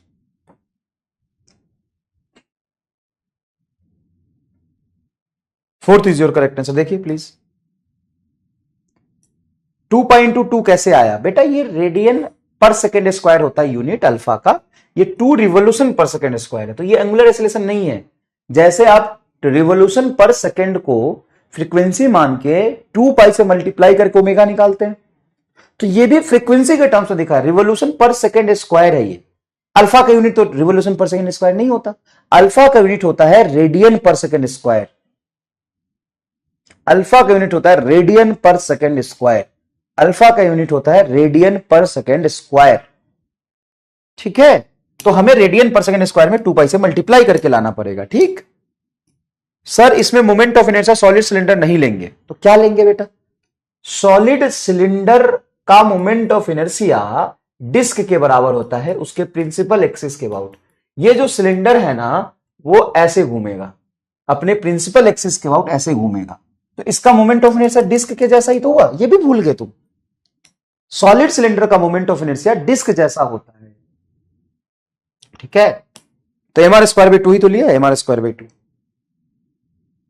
ठीक है। प्रिंटिंग मिस्टेक है, ठीक, कोई बात नहीं कोई बात नहीं, मैं मिटाऊंगा नहीं, इसको दोबारा से एक बार सॉल्व करता हूं ताकि तुम्हें थोड़ा शर्म आए कि सही चीजें सॉल्व पूरी है फिर भी आपने क्या इस पर रायता फैला। देखिए सबसे पहले थोड़ा सा 3 डायमेंशनल फिगर बनेगा, इस प्लेन में है, ये सिलेंडर का प्रिंसिपल एक्सिस ये है, इसके अबाउट इसका मोमेंट ऑफ इनर्शिया क्या होगा। तो सिलेंडर का जो मोमेंट ऑफ इनर्शिया, जैसे ये अच्छा ये बनाना ना अच्छा होगा, यहां से बना के दिखाता हूं। देखो ये तुम्हारा सिलेंडर है और ये कैसा सिलेंडर है, सॉलिड सिलेंडर। सॉलिड सिलेंडर का मतलब ये हो गया कि over the disc disc disc disc disc, इसका मोमेंट ऑफ इनर्शिया इस पॉइंट के अबाउट, इसका मोमेंट ऑफ इनर्शिया इस पॉइंट के अबाउट होगा mr²/2। मास बोलिए 50 और रेडियस कितना है आपका हाफ, तो हाफ का होल स्क्वायर नीचे हो जाएगा 4 × 2, तो ये हो जाएगा तुम्हारा 50/8, ये मोमेंट ऑफ इनर्शिया है। अब यहां पे ऐसे लपेटा, ऐसे ऐसे ऐसे ऐसे ऐसे ऐसे लपेट के ऐसे निकाल दिया है, तो यहां से ये इधर जा रहा है, ये सेंटर होगा, ये रेडियस होगा, तो टॉर्क बताइए कितना होगा। कभी भी एक रस्सी बांध के उसमें खींचा तो होगा, तो ये टी टेंशन है और ये रेडियस आर है, तो टॉर्क बराबर हो जाएगा टी × आर।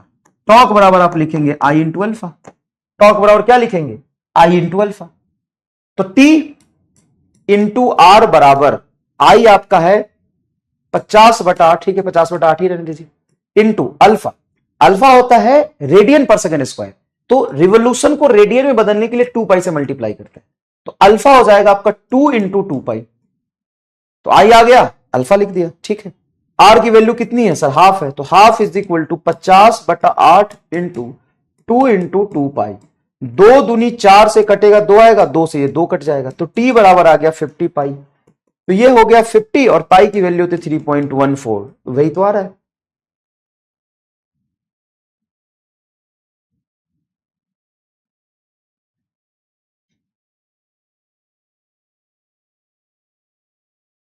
बहुत बढ़िया बेटा, कैसा लगा टाइम खराब करके, अच्छा ही लगा होगा, पढ़ने तो आया नहीं हो क्योंकि तुम। चलिए नीट 2017 का सवाल देखिए, rope is bounded around a hollow cylinder of mass 3 kg and radius 40 centimetre. देखो अब क्या है, rope is bound around a hollow cylinder, मतलब रोप को इस हॉलो सिलेंडर के ऐसे ऐसे लपेट दिया है, ठीक है। ये हॉलो सिलेंडर है, हॉलो सिलेंडर मतलब रिंग, इसका मोमेंट ऑफ इनर्शिया आएगा mr² of mass 3 kg, radius 40 centimeter. What is the angular acceleration of the cylinder if rope is pulled by the force of 30 Newton? भाई साहब इससे आसान सवाल अगर तेरा प्रोजेक्टाइल में यार लॉज ऑफ मोशन में तो बता दे, इससे आसान सवाल अगर प्रोजेक्टाइल में और लॉज ऑफ मोशन में तो बता दे। क्या करना है सर, यहां पे एक फोर्स लगाया है, तो ये हो जाएगा सिंपल सा, सेंटर के अबाउट ये रेडियस आर और ऐसे फोर्स है, आर और फोर्स परपेंडिकुलर है, तो टॉर्क बराबर आई अल्फा, ये हो जाएगा एफ आर बराबर आई अल्फा हो जाएगा mr² into alpha, into alpha. Force कितना लगा है 30 न्यूटन, तो 30 इंटू आर से r² कैंसिल होगा तो r बचेगा, mr alpha, alpha is equal to होगा 30/mr, 30 m बोल 70 और r बोल 40/100, ये 0 से 0 कैंसिल होगा, 10 ऊपर चला जाएगा, तो ये हो गया 300/3 इंटू 4, तो ये कटेगा 100, 100/4 25, 25 आंसर आएगा, 25 radian per second square, radian per second square क्योंकि अल्फा है, 25 मीटर पर सेकंड स्क्वायर मत टिक कर दीजिएगा, बहुत लोग कर रहे हैं, मीटर पर सेकंड स्क्वायर थोड़ी ना होगा, ये अल्फा निकाला है। पता है क्या है ये, और कहते हो रोटेशन मुश्किल है, डैश रोटेशन की क्या है, मतलब तुम सच में नहीं सीख पाए क्या ये।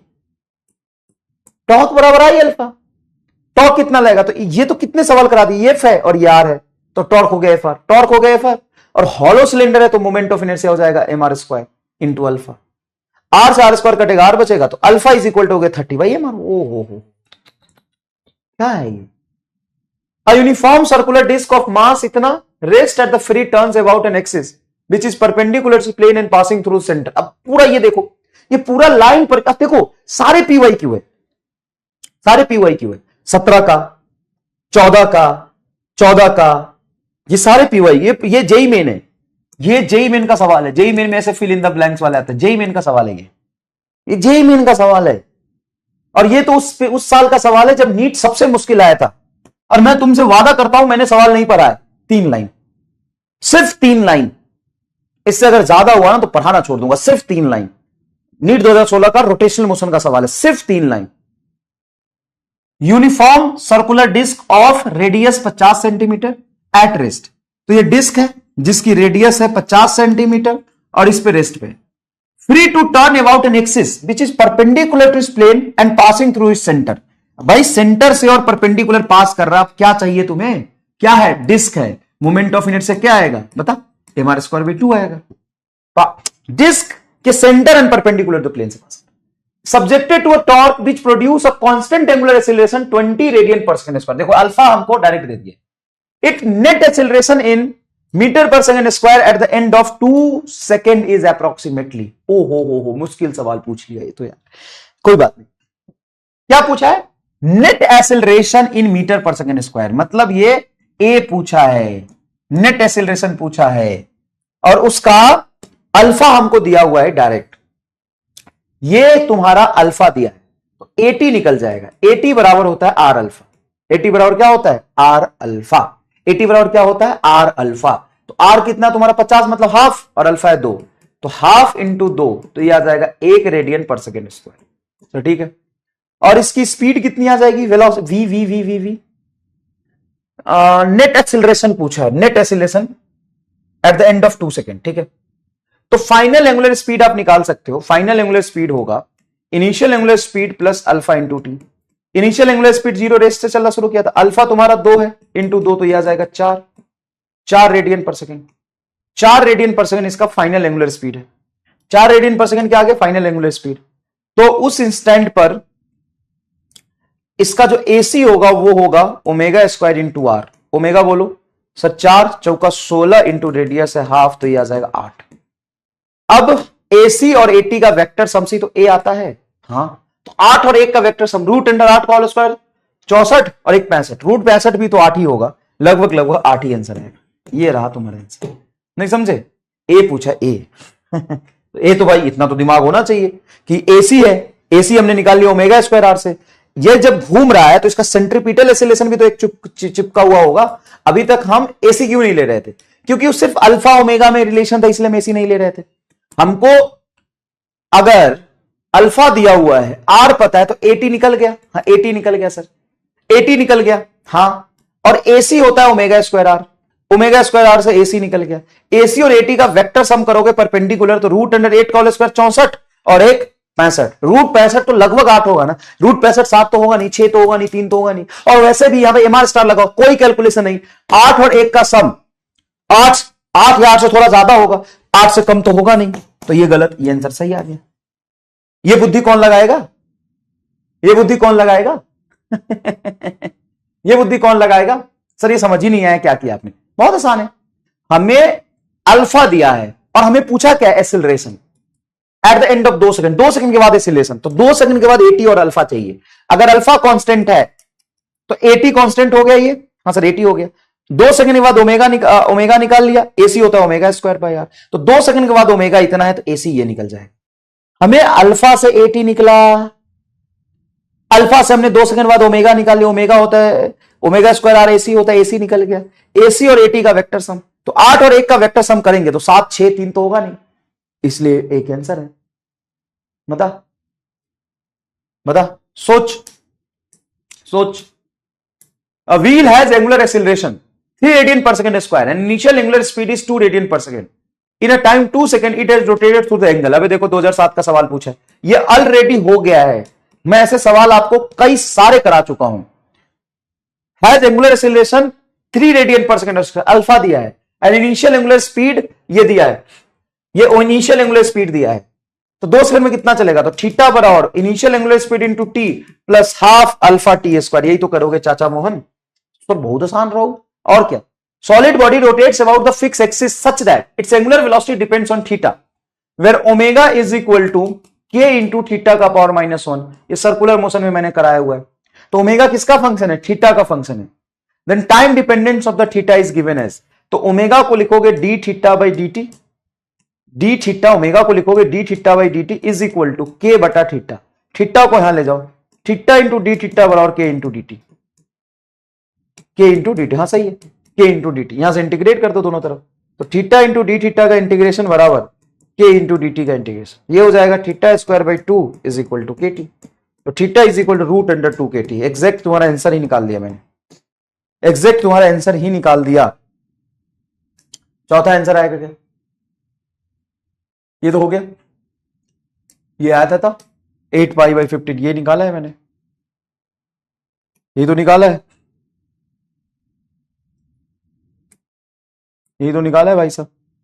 ठीक है, ठीक है, ये सवाल मैं होमवर्क देता हूं, ये थोड़ा अच्छा सवाल है, इसमें 99% बच्चे नीट में गलत करके आए थे। अब इसमें गलत करने लायक कुछ है नहीं, सॉलिड सिलेंडर है, मतलब वो प्रिंसिपल एक्सिस के बाद तुम्हारा डिस्क हो जाएगा। इतना तो समझ में आ गया कि सॉलिड सिलेंडर का मोमेंट ऑफ इनर्शिया डिस्क जैसा होता है। Solid cylinder disc of mass 2 kg and radius 4 centimetre rotating about its axis at the rate of 3 RPM. देखो 3 आरपीएम दिया हुआ है, तो ओमेगा होता है 2 पाई एफ, एफ को रखेंगे 3 आरपीएम, इसको पर सेकेंड में बदलो तो 2 पाई इंटू 3 बटा 60 आरपीएस। अब आ गई ये फ्रीक्वेंसी, तो 3 दूना 6, 6 पाई बटा 60, तो 6 पाई बटा 10 आ जाएगा तुम्हारा omega. Torque required to stop it after 2 pi revolution, तो 2 पाई रिवॉल्यूशन मतलब 2 पाई बार घूमा है, total rotation number of rotation 2 पाई दिया है, 2 पाई रिवॉल्यूशन मतलब नंबर ऑफ रोटेशन तुम्हारा 2 पाई दिया है, तो टोटल एंगल 2 पाई रोटेशन में कितना घूमेगा? टोटल एंगल आएगा, एक रोटेशन में घूमता है 2 पाई, 2 रोटेशन में घूमता है 2 इंटू 2 पाई, 3 रोटेशन में 3 इंटू 2 पाई, तो 2 पाई नंबर रोटेशन में 2 पाई इंटू 2 पाई, तो हो जाएगा 4 पाई स्क्वायर। ये टोटल एंगल आ गया, तो टोटल एंगल इतना है, इनिशियल एंगुलर स्पीड है तुम्हारा पाई बाई 10 और फाइनल एंगुलर स्पीड है 0। तो एक बात बताओ, क्या थर्ड इक्वेशन ऑफ मोशन से इनिशियल एंगुलर स्पीड पता है, फाइनल एंगुलर स्पीड पता है, इनिशियल एंगुलर स्पीड पता है, फाइनल एंगुलर स्पीड पता है, टोटल एंगल पता है, क्या इन तीनों इंफॉर्मेशन को यूज करके अल्फा निकलेगा? हाँ, तो टॉर्क बराबर आई अल्फा, और डायरेक्ट तुमको आई पता है, अल्फा पुट करो, टॉर्क पूछा है। मैं सोच रहा था इसको होमवर्क दूंगा, लेकिन इसकी जरूरत है क्या? इसकी जरूरत है क्या? देखो तुम खुद भाई, मुझे इनिशियल एंगुलर स्पीड पता है, फाइनल एंगुलर स्पीड 0 है और थीटा पता है, तो डायरेक्टली यूज करो ना, फाइनल एंगुलर स्पीड का होल स्क्वायर मैंने इनिशियल एंगुलर स्पीड का whole square 2 alpha theta, theta रख दो, 2 है, ये वैल्यू रख दो, अल्फा आ जाएगा, फिर टॉर्क बराबर आई अल्फा। हर सवाल ही टॉर्क बराबर आई अल्फा पे पूछा, हर सवाल ही टॉर्क बराबर आई अल्फा पे पूछा है, ये तो अभी कर लिया आपने। ठीक है, ये एक सवाल है जो होमवर्क है आपके लिए, घर पे करके आइएगा। ये वाला ये होमवर्क है, ये नहीं है, ये मिटा देता हूं। Thank you so much. Easy है एकदम चैप्टर, हाँ या ना में बताइए, ये चैप्टर इजी लग रहा है कि नहीं लग रहा है? एकदम आसान है कि नहीं है? सर थीटा को कैसे निकाले वापस बता दीजिए, थीटा को कैसे निकाले किसमें? बेटा इसमें क्या है, नंबर ऑफ रिवोल्यूशन 2 पाई दिया हुआ है, लैंग्वेज पर फोकस करो, समझ आ जाएगा।